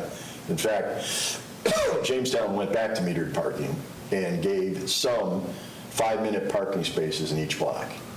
Certainly open to that as well. So in other words, if you did have to run in someplace, you're going to be gone for 5 minutes. It says free parking, 5 minutes. It's what we want to make of it. But until somebody can come up with another way to raise $100,000, it back into our budgets on something that we already have in place, that has been carefully thought out, that we've gone through multiple companies to get the one that would have the least hit on our taxpayers. That's where the decision came from a while back. I'm sure I'll have more questions in the public hearing. Sure. So I can leave it at that. I just wanted to make sure we weren't, going live with anything until we had an opportunity to discuss this. Okay. Okay. We have the Forest Place culvert before we go into executive session. Like Jen said that he did try to get quotes on that. That'll actually be covered by CHIPS, but I want to do a resolution on Monday because culverts are covered. But it needs immediate attention, and we already have the emergency,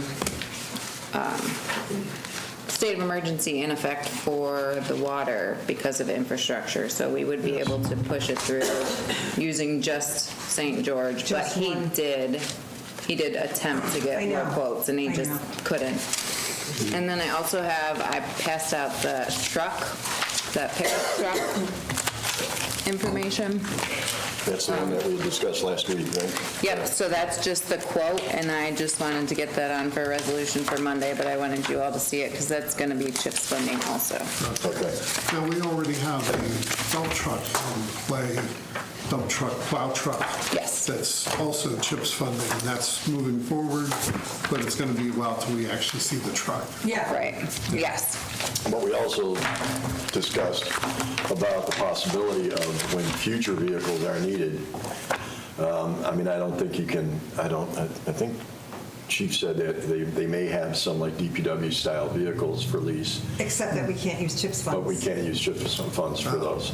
So, but the point is that where we can, we're eventually going to have to replace the car, Tom's car, those cars that we use, that we go add that to the lease agreement down the line. Because it's costing us more in maintenance and repair and then replacing these cars. And if we're not having police cars that we can just turn over to the DPW, then we need to have a plan in place. Yeah. So. We're already saving substantially using this lease for the police cars, so 100%. I think adding other vehicles as appropriate. 100%, yeah. So my last thing is, so tomorrow our audit response is due to the comptroller's office.